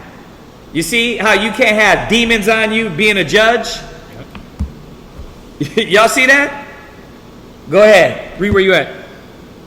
Proverbs chapter 14, verse 29. Come on. He that is slow to wrath is of great understanding. Read. But he that is hasty of spirit, Of a what? hasty of spirit, Read. exalted folly. Yeah, when you hasty, when you quick to, hear one thing and you just go with that, bro, it says you exalt folly because you're rash. You're moving too quick. You're not taking the time to deliberate. Let me go ahead and write some notes down real quick. Okay, hold on. Let me hear what you. Slow it down. Let me go ahead and write that down. That's how Esau do with the judge. They be up there writing things down. They got the jury sitting there, but they're sitting down there writing things down so that they can go back, look, read. Because why? They want to make sure that judgment is on point. They don't want to be the one where evidence comes in later on down the road, and they're like, "Dang, I didn't see that." No, they're not. They're not going to be hasty in spirit. And that's what the Most High doesn't want us to do, to be hasty, to be rash. This definition of rash means, it says hasty in counsel or in action, but it says encountering unnecessary hazards.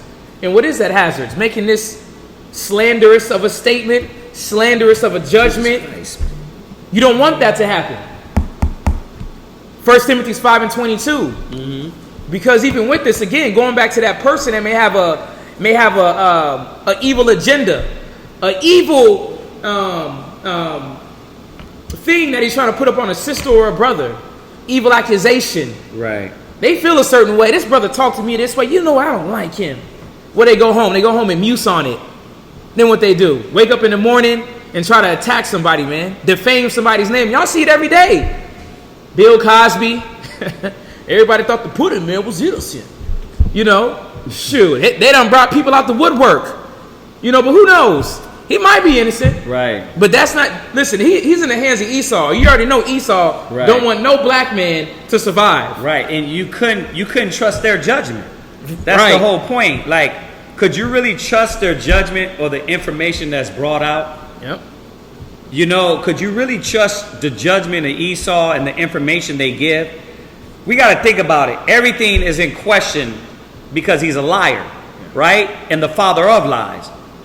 So everything got to be questioned. We question his history, right? Yep. He says one thing, we question it, right? We have one book on the information, but we got to have multiple books because he's a liar. That's how you got to do it when it deals with judgment, man. You got to understand that who you're around, who you're dealing with, the mind state of the people. Then at the same time, you got to be right in your head. Because if you got negative in your mind, you're not going to be able to correctly scrutinize these situations. And it's just like when you deal with September 11th, right? Yeah. September 11th, Osama bin Laden's the one who did it. Right. Afghanistan, Iraq. What happened? They got weapons of mass destruction. They gave what they did is they showed the people one thing. Oh yeah.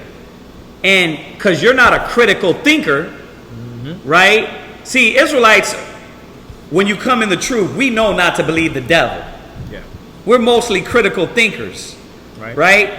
On that big scale. But when it comes down to the small moments, you start to see that envy, wrath, hastiness, strife, and that evil suspicion most of the time takes over brothers and sisters in judgment.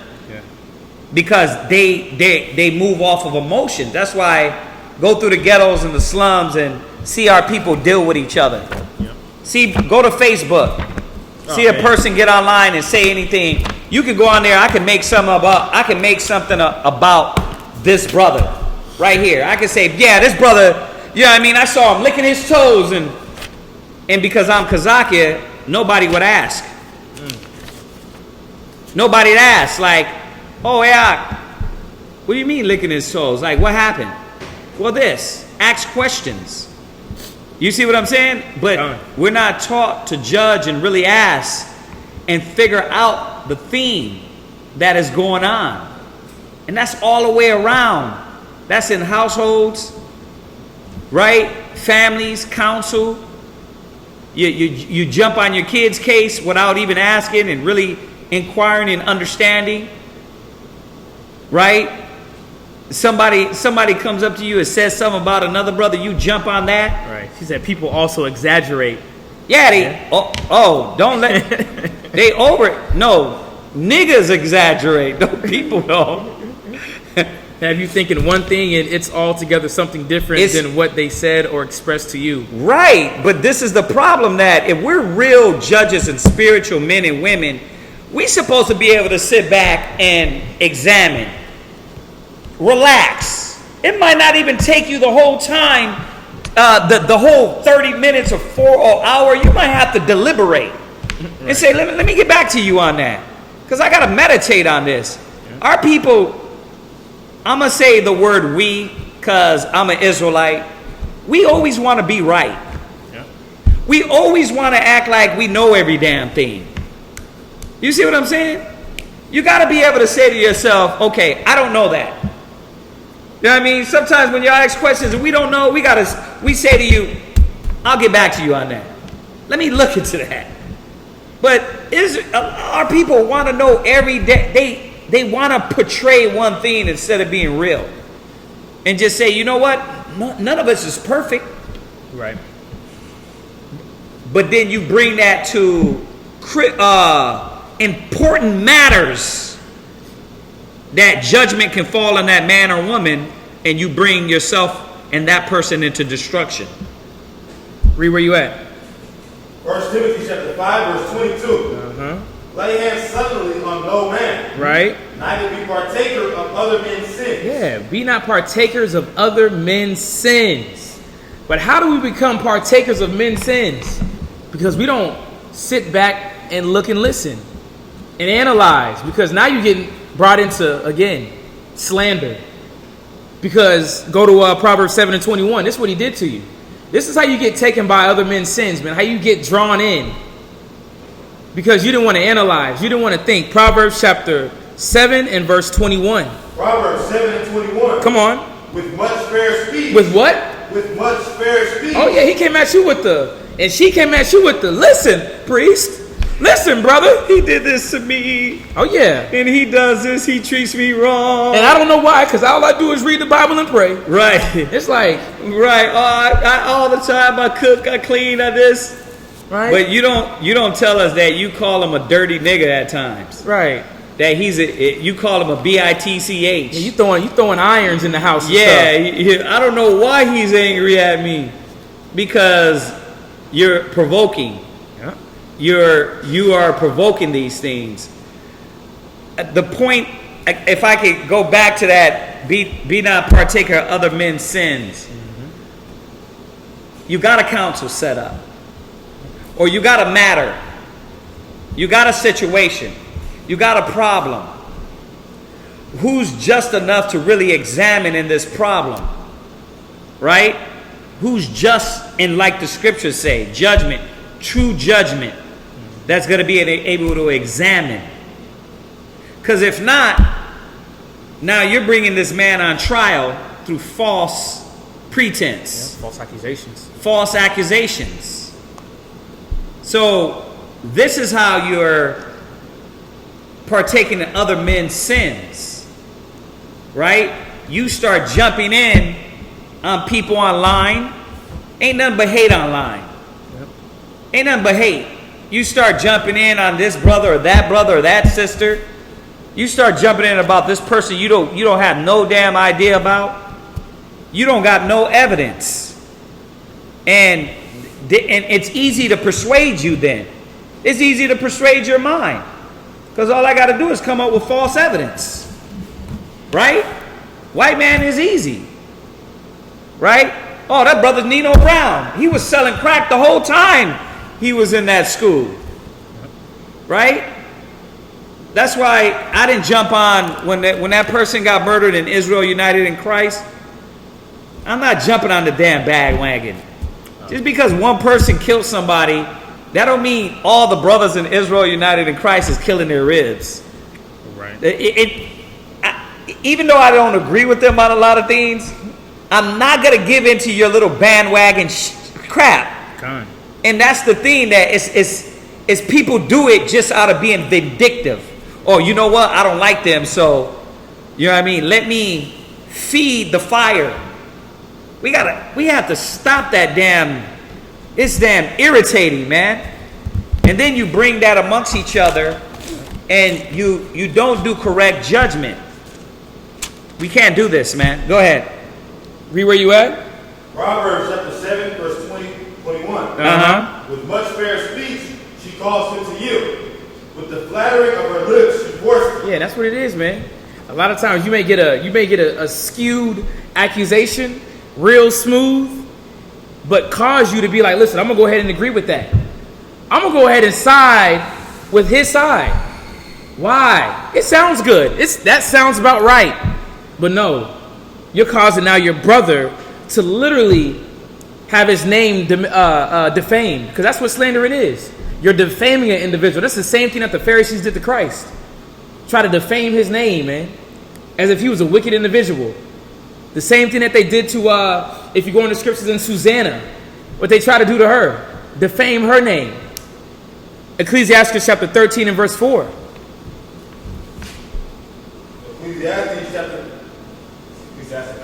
Ecclesiasticus in the Apocrypha, chapter 13 and verse 4. Just showing about how an individual, you may have an accusation coming up in front of you, but who is giving it to you? Is this individual speaking out of righteousness? He really wants a problem taken care of, an issue? Or is this individual a little demonic individual that's trying to sway judgment, that's trying to get things done their way, that wants to get judgment their way? I'm tired of that brother. It's time to get him off the block, man. Right. That's what they do in the hood, man. I'm tired of this nigga selling drugs on my corner. Let me just kill him, get him off the block. That's what you call them, street monkeys do, man. Monkey cheetahs. How we go against each other, speaking evil against each other, man. Read where you at. Ecclesiasticus chapter 13, verse 4. Come on. If thou be for his profit, he will use thee. Yeah, see, but righteous judges got to see this. Individuals try to use the judge and try to have judgment swayed in their corner. Who don't do that with their parents? I tried my hardest. Please. Your teacher just showed me all your F's that you got. What you mean you tried your hardest? Come with them little baby eyes. Stop that. Read. But if thou have nothing, he will forsake thee. Read that again. But if thou have nothing, he will forsake thee. Come on, man. Just use and abuse. And it's talking about these evil-minded individuals that may come up to you. Ask for counsel. Ask something of you. They want to use you. But as a judge, you have to be aware of that. You got to understand that, listen, everybody's not speaking the truth. Everybody's not trying to have righteous judgment. Everybody's not trying to take care of a matter. You may be getting used. Proverbs 14 and 15. Because this goes into how a person is slandered. Proverbs chapter 14, verse 15. The simple believe it every word. Yeah, that's what we can't be. You can't be simple. You can't believe just everything you hear. Because the story sounds good. It sounds like it lines up. Come on, man. You know how many? I know y'all seen the first 48. They have them in there in the room giving a story. They be like, okay, they write it down, they come back, they be like, nah, that don't add up. Like what you just told me about how you was coming home and you went into your house and you saw a body there and then you just left to go get something to eat and then you came back like, nah, so you didn't have no conscience of calling nobody at that time? You know, that don't add up. But again, it says what? Read that again. The simple believe it every word. Same thing with Rihanna and Chris Brown. Everybody thought Chris Brown threw them hands on Rihanna, right? What happened? It come to know Rihanna bit him. They was both biting each other in the car, man. Domestic violence. Go ahead. I heard a rumor that they said that the reason the argument even ensued is because he found out she gave an STD. Yeah, there it is. I heard that too. But still. But think about it. Think how many people literally jumped on that. Chris Brown done beat Rihanna up. But why ain't she press no charges then? Huh? But everybody want to get on that wagon. Y'all believe everything, man. Our people believe anything. They love the hype, man. Israel is a hype nation. They like drama. Drama. That's why y'all like to look at the Housewives of Atlanta. Oh, that BS, man. We got all these rumors coming out, man. Now you got, you know, they're rumors until they come out to be shown as truth. But going into who? Harvey Weinstein. Ugh. Think about that, man. I just want to get on this guy real quick. It was a rumor this man was dealing with little kids, or not dealing with little kids, but sexually abusing women, right? But now it's coming out all over the board. But what's happening, man? People standing up for that guy. Why? He got the smooth words. No, that wasn't me. Come on, man. We was at a house party. You know, we had a couple drinks. Yeah. Come on, man. But what happened with the simple? They believe every word. I knew Harry wasn't like that because he got $5 billion. And here's the thing. Now let's think about this. We can run with it and say, okay, Harvey Weinstein, he's the devil anyway, right? We can go on there and be like, okay, he's a demon. But really, do you got the evidence? Do you really know what's going on, or do you know what people are saying? Now, everybody can't be wrong. I'm not saying that either, right? You got all this evidence, people coming out. Yep. He might be that. My point is this, that how many people really looking for that evidence are just going with what is put up there? Yeah, true. You see that? What is said. How many people care and how many people don't? So you bring this to being an Israelite. Let's bring it into being an Israelite. You bring this mind to being a Hebrew Israelite, you become a false judge. And you can't make decisions around you the correct way. That means the Holy Spirit ain't working with you because you're not trying to be pure-minded. You're not trying to be correct in your thinking. Yeah. Makes me think of like in the courtroom, whenever it's like crime going on. Before evidence is this, they pick and choose what evidence they want to use. They want to use. Why you don't just put the evidence out there? All of it. Right. All of it, right? Then they tell the jurors, this person misspoke out of turn. I object, Your Honor. Scratch that from the record. They look over at the jury and say, you can't use this. Yep. Like, How that work? I know, what I'm supposed to do? See, the world, America's wicked, so they do that. Yep. The way we perform judgment and justice is supposed to be the correct way, because once you slander somebody, that's it. Yep. Once you slander somebody, that's it. What you got? He probably already got it in there. What you got? Good. I think that's the 26 spot. Pull it. No, pull it. Ecclesiastes chapter 20. Oh yeah, I already got that already. My fault. I told you had it in there. I told you had it. That's coming. Go ahead. Read where you at? Proverbs chapter 14. Oh, we already got it. No, Right. go ahead. Verse 15. Right.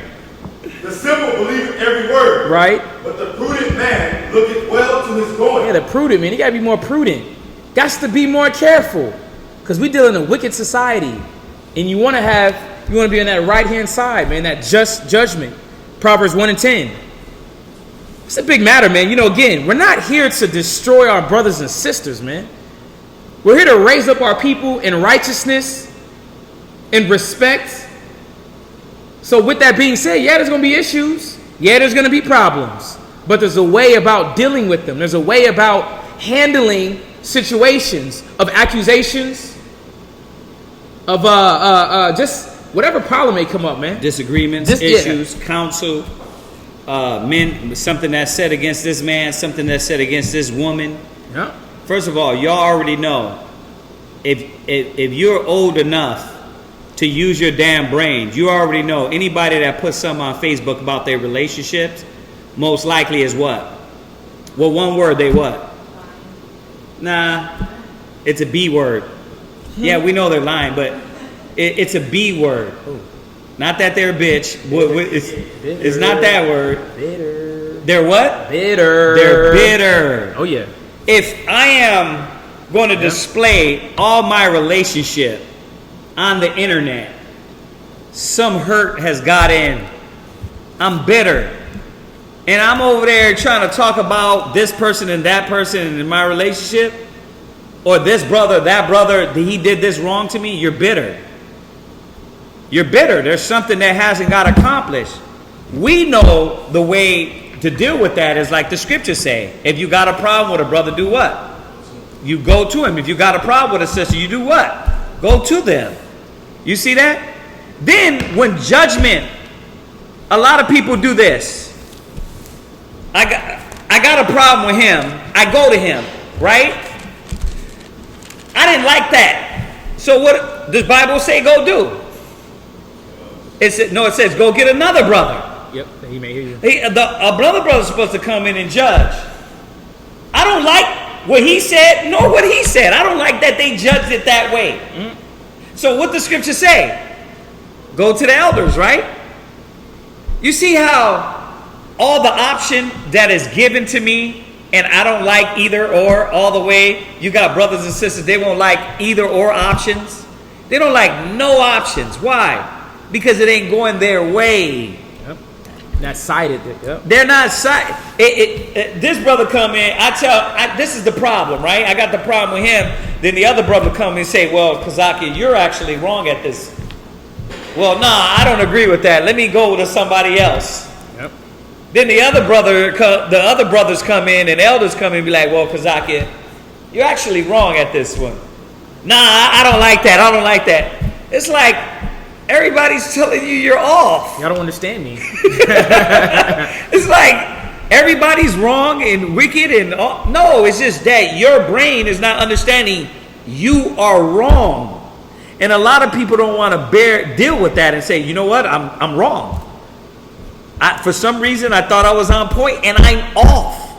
And that's how a lot of counsel judgment, that's why he says where 2 or 3 is, there is Christ. Come on. Well, how about if everybody's wicked? Then why the hell would you even care about counseling with them? Why didn't you just leave that whole situation if you thought it was all wicked? Right? Just leave the whole situation.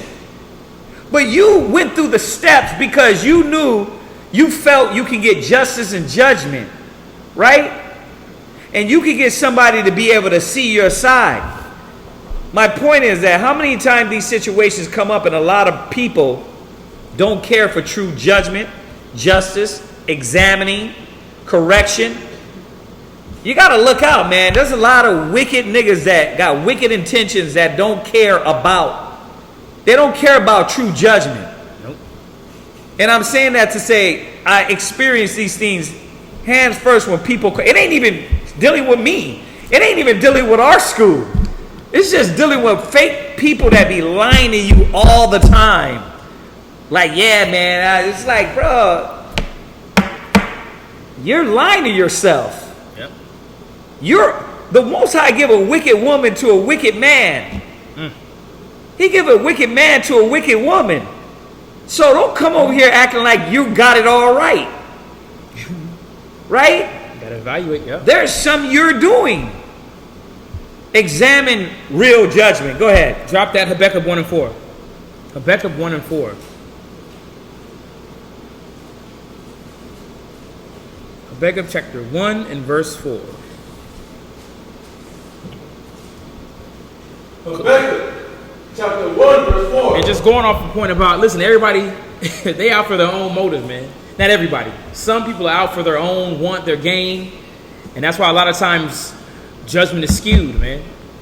Individuals talk so fly, but in the back of their mind, they're trying to deceive, man. Say, I'll talk fly to you before I lie to you. Right. Nah, you lying, G. You been lying to me, man. Read where you at. Habakkuk chapter 1 verse 4. Come on. Therefore, the law is slack, Read. and judgment does never go forth. Right, because we got individuals that just be lying, like the priest was saying.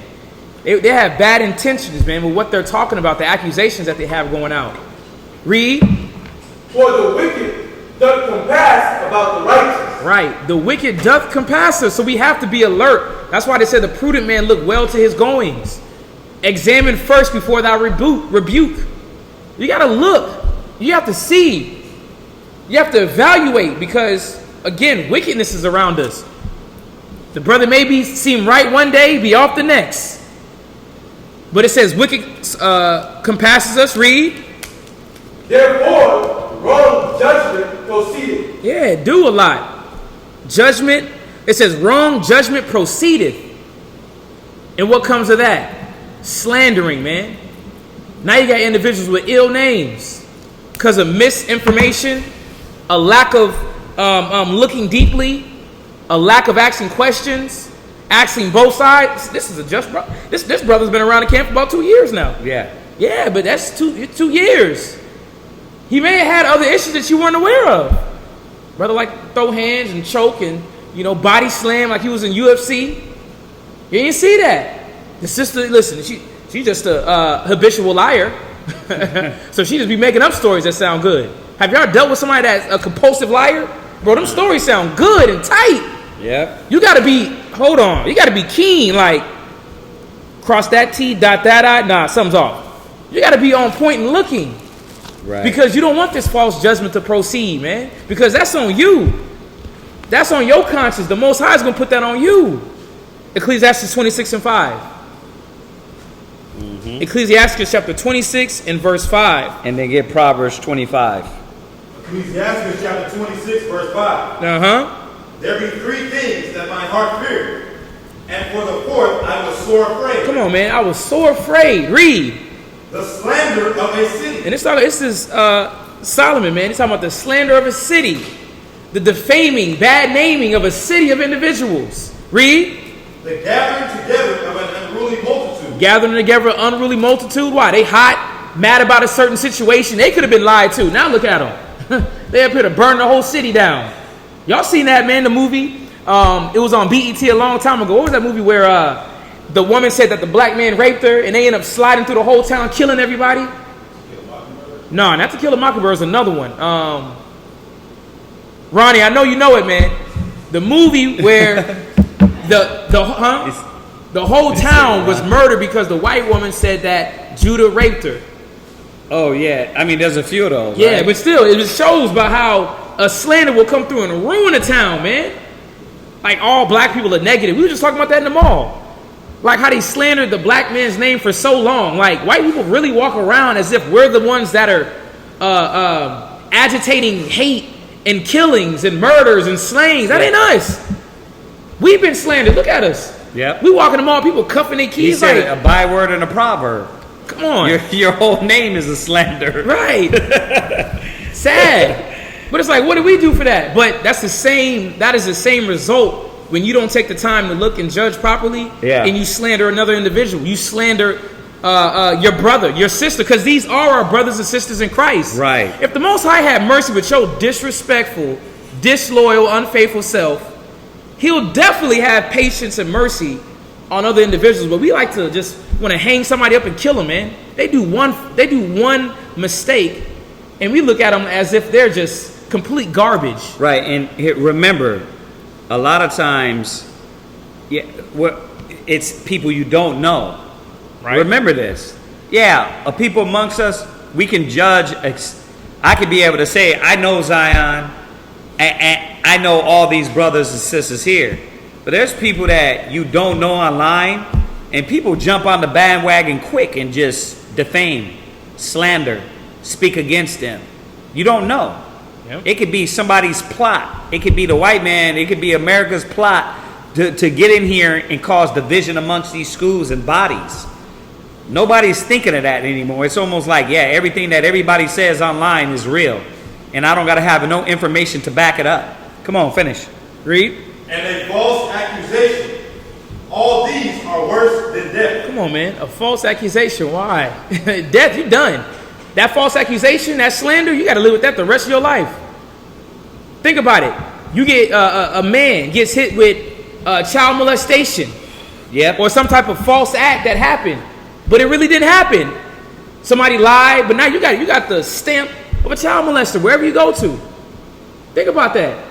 That is heavy. Give me that Proverbs 25 and 18. And then grab Proverbs 11. Proverbs, Yeah, I was chapter gonna drop that in 25, this. 18. Right. Get some- A man that bears false lying witness anyway. against his neighbor is a ball. Yeah, he that bear false witness against his neighbor is a maul. When you deal with a maul, that's a piece of wood that you beat things with. You a maul, man. You just like to beat up things, man. A tool of cruelty. Read. And a sword. Yeah, you a sword that bear false witness against his brother. You a sword. What does a sword do? Cut, slices, stabs, penetrates. You over here serving up wounds, man. Go ahead. It's a personal testimony. A little bit louder. Can't hear you. Personal testimony of mine, like when it says the slander of the city, Uh-huh. there's three things he fears. Because when you carry that name on you, like, it's hard to reverse somebody speaking ill of you. So it's like personal testimony. My grandmother's funeral was last year, and my cousin came down from New York, and he chopped it up, he grabbed me, he's like, oh, bro, you cool as hell, you normal. He's like, I was like, what you mean? Because when I came there, my mom went around telling all the family I was crazy and I was involved in the cult. And I was able to show them that basically, like, nah, it's just, yeah, I believe that the Jews are black. I'm a normal person. But, like, to this day, like, I go around certain families that don't know that in New York. Right. And then you already got a bad name. They think you're the weird cousin. Yeah, I'm a weirdo. I'm like the one that's in the cult that is often lost his mind. The black sheep. That's what happens when you spread false rumors. You see, and this is why it's important to keep your name, because your name is everything. You watch what you do, you watch how you deal, you watch what you're known for. Everybody should know what are they known for. You see what I'm saying? You got to know that. You got to know that with your rib and your rib, your kids. What am I known to, and what do I look? How do they see me? Listen, every man shall proclaim his own good. Everybody wants to be right and good in their own heart, right? But everybody's good ain't good according to the Most High, Right. You understand? So you gotta sometimes ask, what do you think? How do you look at me? You know what I mean? Because a person will tell you the truth, right? You will lie to yourself quick, right? You'll talk fly to yourself quick. Like, yeah, I'm such and such, I'm a good guy, I'm all wholesome, Right. I do it all right. Nah, they'll tell you, well, this is why. This is what you do. So you got to be able to say, okay, let me hear them out. Let me hear what they're saying. Right? Where are we at? Go ahead. Verse 18. Go ahead. 25 and 18. Go ahead. Start from the top. Please. A man that bears false witness against his neighbor is a maul. Read. And a sword. Come on. And a sharp arrow. Yeah, man, you deaf, man. Last scripture, Proverbs 11 and 9. I got two. Go ahead. Proverbs 11 and 9. Uh-huh. And hypocrite with his mouth destroyeth his neighbor. He does what? A hypocrite with his mouth destroyeth his neighbor. Why? Because you was talking about patience, examine, look, do all these different things. Where was that at? Proverbs chapter 11 and 9. Go ahead. And a hypocrite with his mouth destroyeth his neighbor, but through knowledge shall the just be delivered. Yeah, man, through your mouth, you'll destroy your neighbor, man. Through slandering. through not thinking. You over here just saying, just because your emotions, you're cool with this individual. The accusation that she had against her, you'll destroy somebody, just like you said. Your family, your mom, I'm trying to destroy you with the family, the black sheep. I'm gonna say it again. All y'all that's hiding from being a part of schools, you still do it online. If you jump to these things online and then believe, the simple believeth every word. Y'all got to stop that. Believing everything that you see. It's about, you got to get all the information. Can I get one? Go to Ecclesiastes 21 verse 25. Now, we had Solomon. What else we had? Moses. What else? We had some Solomon, some Moses, Suzanne. Yeah, some Susanna.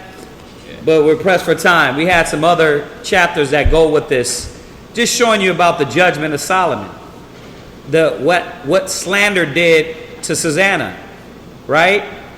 How Moses dealt. And how they try to slander and speak against him. Yep. So, read that. Where are we at? Ecclesiastes chapter 21, verse 25. Right, 21, 25. Go ahead. The lips of talkers will be telling such things as pertain not unto them. Right. That's why you gotta watch talkers. You gotta watch people that just run in their mouth and saying things about other people. Like, go through somebody's storyline and you could tell their whole life. What are they about? You could tell if they got relationship problems.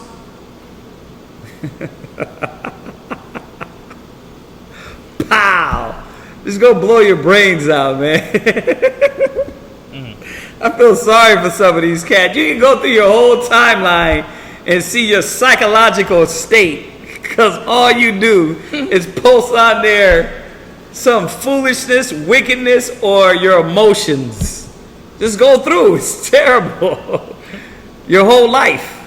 And that's how the white man gets a character, what is it called? Analysis? Character analysis, or because he knows, he's like, okay, this guy likes chocolate chip cookies.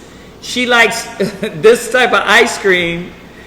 She goes, he goes, they go every day and this week. It's like you put everything on there, your own life, and all they do is take the database, Snapchat, Instagram, Facebook, Twitter, boom, put it in one place and say, okay, we have a now character profile of this monkey because he wants to tell us his whole life.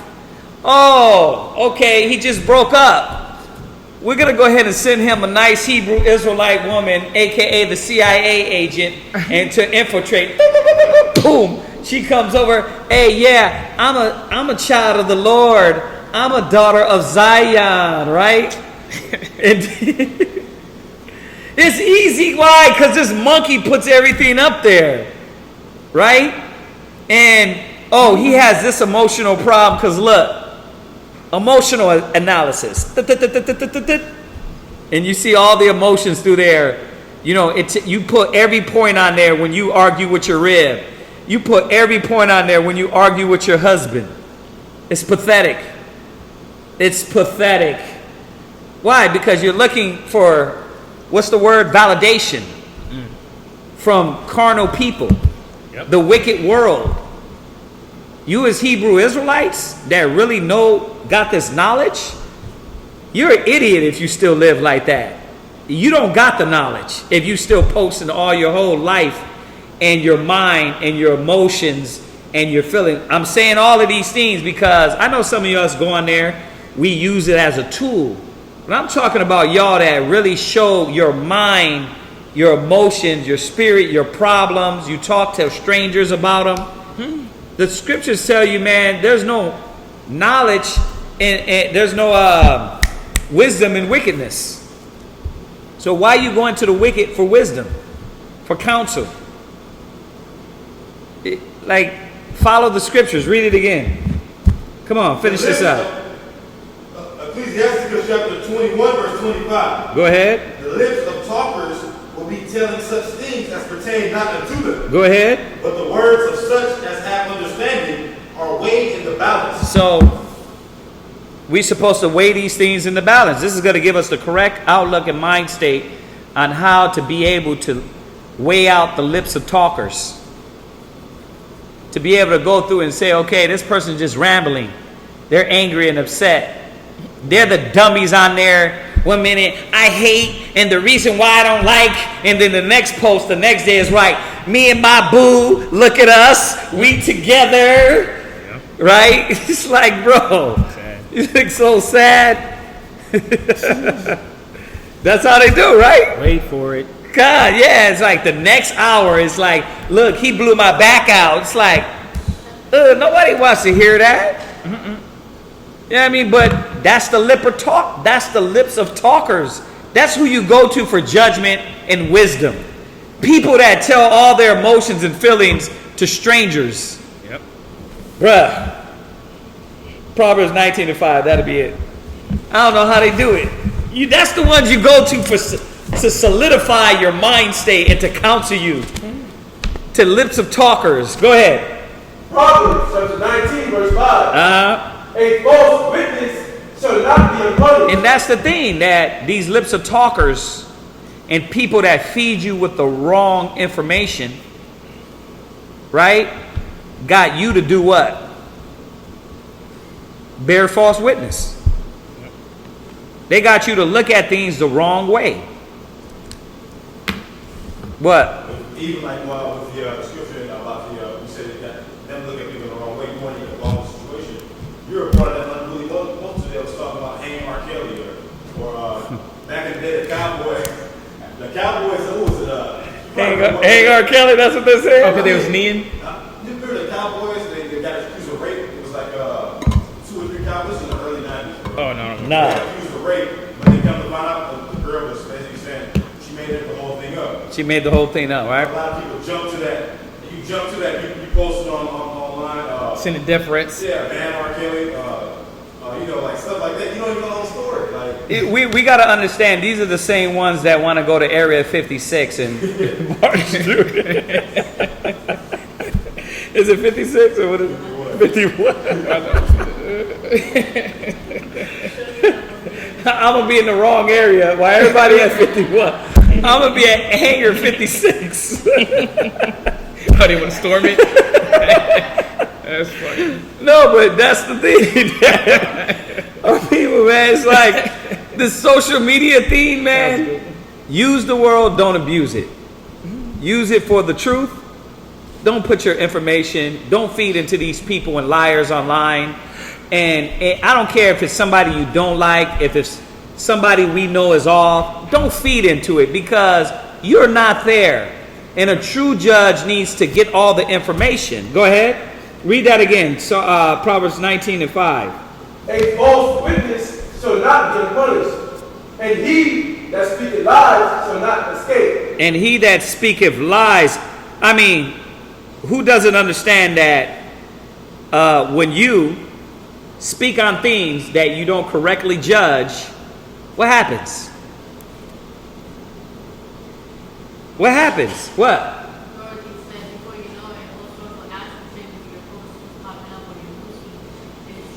What?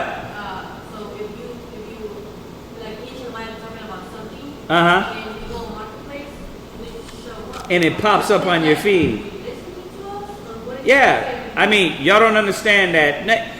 They're listening to you, but they have a what is it? Like I was saying, bringing all the information. Yeah. It's a word for it though. No. It's what they do is it's a science to it. You know, you do Google searches and this and this and this, huh? Yeah, there you go. Different algorithms. So if you're always on Marketplace and you're looking for stuff, and you recently went to Google, and remember, Google is owned by Facebook owns Google, right? Yeah, right. And then so you're going to all these places, and it's all owned by one conglomerate, or the CIA can get a hold of this. All they got to do is algorithms. That's easy, yeah. Also, they have reports like Eric Snowden, these guys that are leaking information. You got to go to like when they do the updates, and they say, except nobody's reading all this stuff. They be saying stuff like the microphone can be used at any time. Yeah. Market to you. Yep. Like I said something about maybe like a destination or something like that. Oh, so I'm getting down like speedy and well, I'm like, hey, I'm ready to travel, but now the microphone's connected. They listen to all of it. Yeah. So I go in Oh, they do. Yeah. Oh yeah, yeah. It's an algorithm, but like I said, you use now they're using it to sell you stuff. But what about your psychological estate? That's the thing that is killing our people, man. Go to Ecclesiastes 19:15. Wait. Where were we at? I'm sorry. Proverbs 19:5.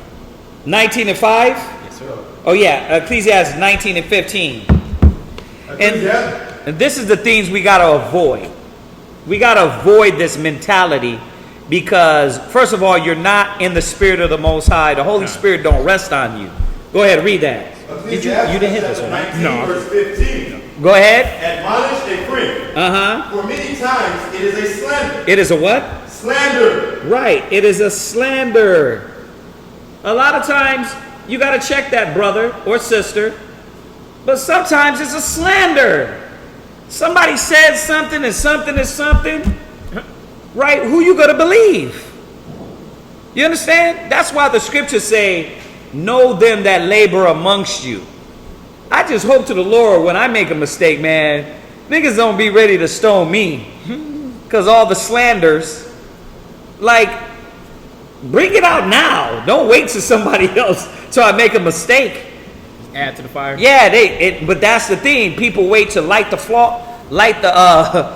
logs. They add to it. Oh yeah, he was like this. It's like, damn, that's the way you felt about me? How come you never told me? Why you want to wait till I'm falling into destruction and then you want to kick me down? That is not Christ-like. Read it again. Admonish a friend. For many times it is a slander. And believe not every tale. And believe not every tale. You can't believe everything. You can't believe everything, especially when people are online. God dang, the Russians went on there and started putting all these things about the different candidates, and they lifted. They just, it's little things. It's a little percentage that changed the value of what you thought about one candidate and you voted for Trump. Not us. You know who I mean, them. But that's what happened. And all it takes is a little amount of people that turn out to be what? 20 million people that change the consensus of one mind. That's what slander does. And Esau, the white man, America is good at it. You can't be like that. Read. Come on. Verse 16. Go ahead. There is one that slippeth in his speech. Right. But not from his heart. Right. And who is he that hath not offended with his tongue? Right. And there it is. Some people make mistakes. Some people misspoke. Everybody, no, you're going to get that. But now you're going to stone this brother or sister. You're going to go ahead and take that one opportunity to light these niggas up. And I see it all the time. You see it all the time online. A sister get on there, speak against her husband. The brother get on there, speak against his rib. For what? Just to create a slander? Nobody knows the situation. Nobody really knows. So all you're doing is giving misinformation. Read. Verse 17. Admonish thy neighbor before thou threaten him. Go ahead. And not being angry, give place to the law of the Most High. You see this? Admonish him before you get it. Before I go loco Aok, listen. This is off. This is wrong. Before you let bitterness sink in, hey bro, I had a question about this. This happened. You said this. I didn't like this. Could we rap about that? That's how you deal with things. You don't let anger build in. Then you get an evil suspicion. Then you get a bitter mind. Then you want to what? Sit back and think you're right because something was done wrong. All you're doing is rendering evil for evil. Railing for railing, which is going to come to. You got to go to that person. Like the Most High don't deal with that. You don't supposed to be dealing with people like that. Go ahead. Verse 18. Go ahead. The fear of the Lord is the first step to be accepted of him, and wisdom obtained. That's it on that. That's it on that. There was another one I had. That's it. That's it on that. So hopefully, you got one? No. So hopefully y'all get it, man. We wanted to really touch on this subject because us in our school, we don't want y'all to be part of that madness, man. We don't want y'all to be part of that slander, part of speaking against somebody you don't know nothing about, part of jumping on the bandwagon of people and brothers and sisters. Why? Because spiritually, in the word of the Most High, he said that's wicked. And you don't supposed to partake in that. All right?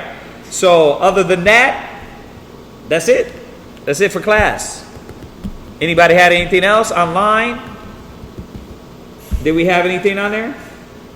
Remember, it is the Shabbat. Please remember tonight, tomorrow, put the Most High first. Remove away from you arguing and madness and emotions and bitterness, and try to that much more. Not that we should be doing it during the week. We shouldn't be doing it during the week, but you should be that much more on the Shabbat, keeping your mind at ease and removing those demons away from you. All right? So, if that's it, brothers and sisters, we thank y'all for tuning in. We're going to say shalom. Say shalom, y'all. Shalom.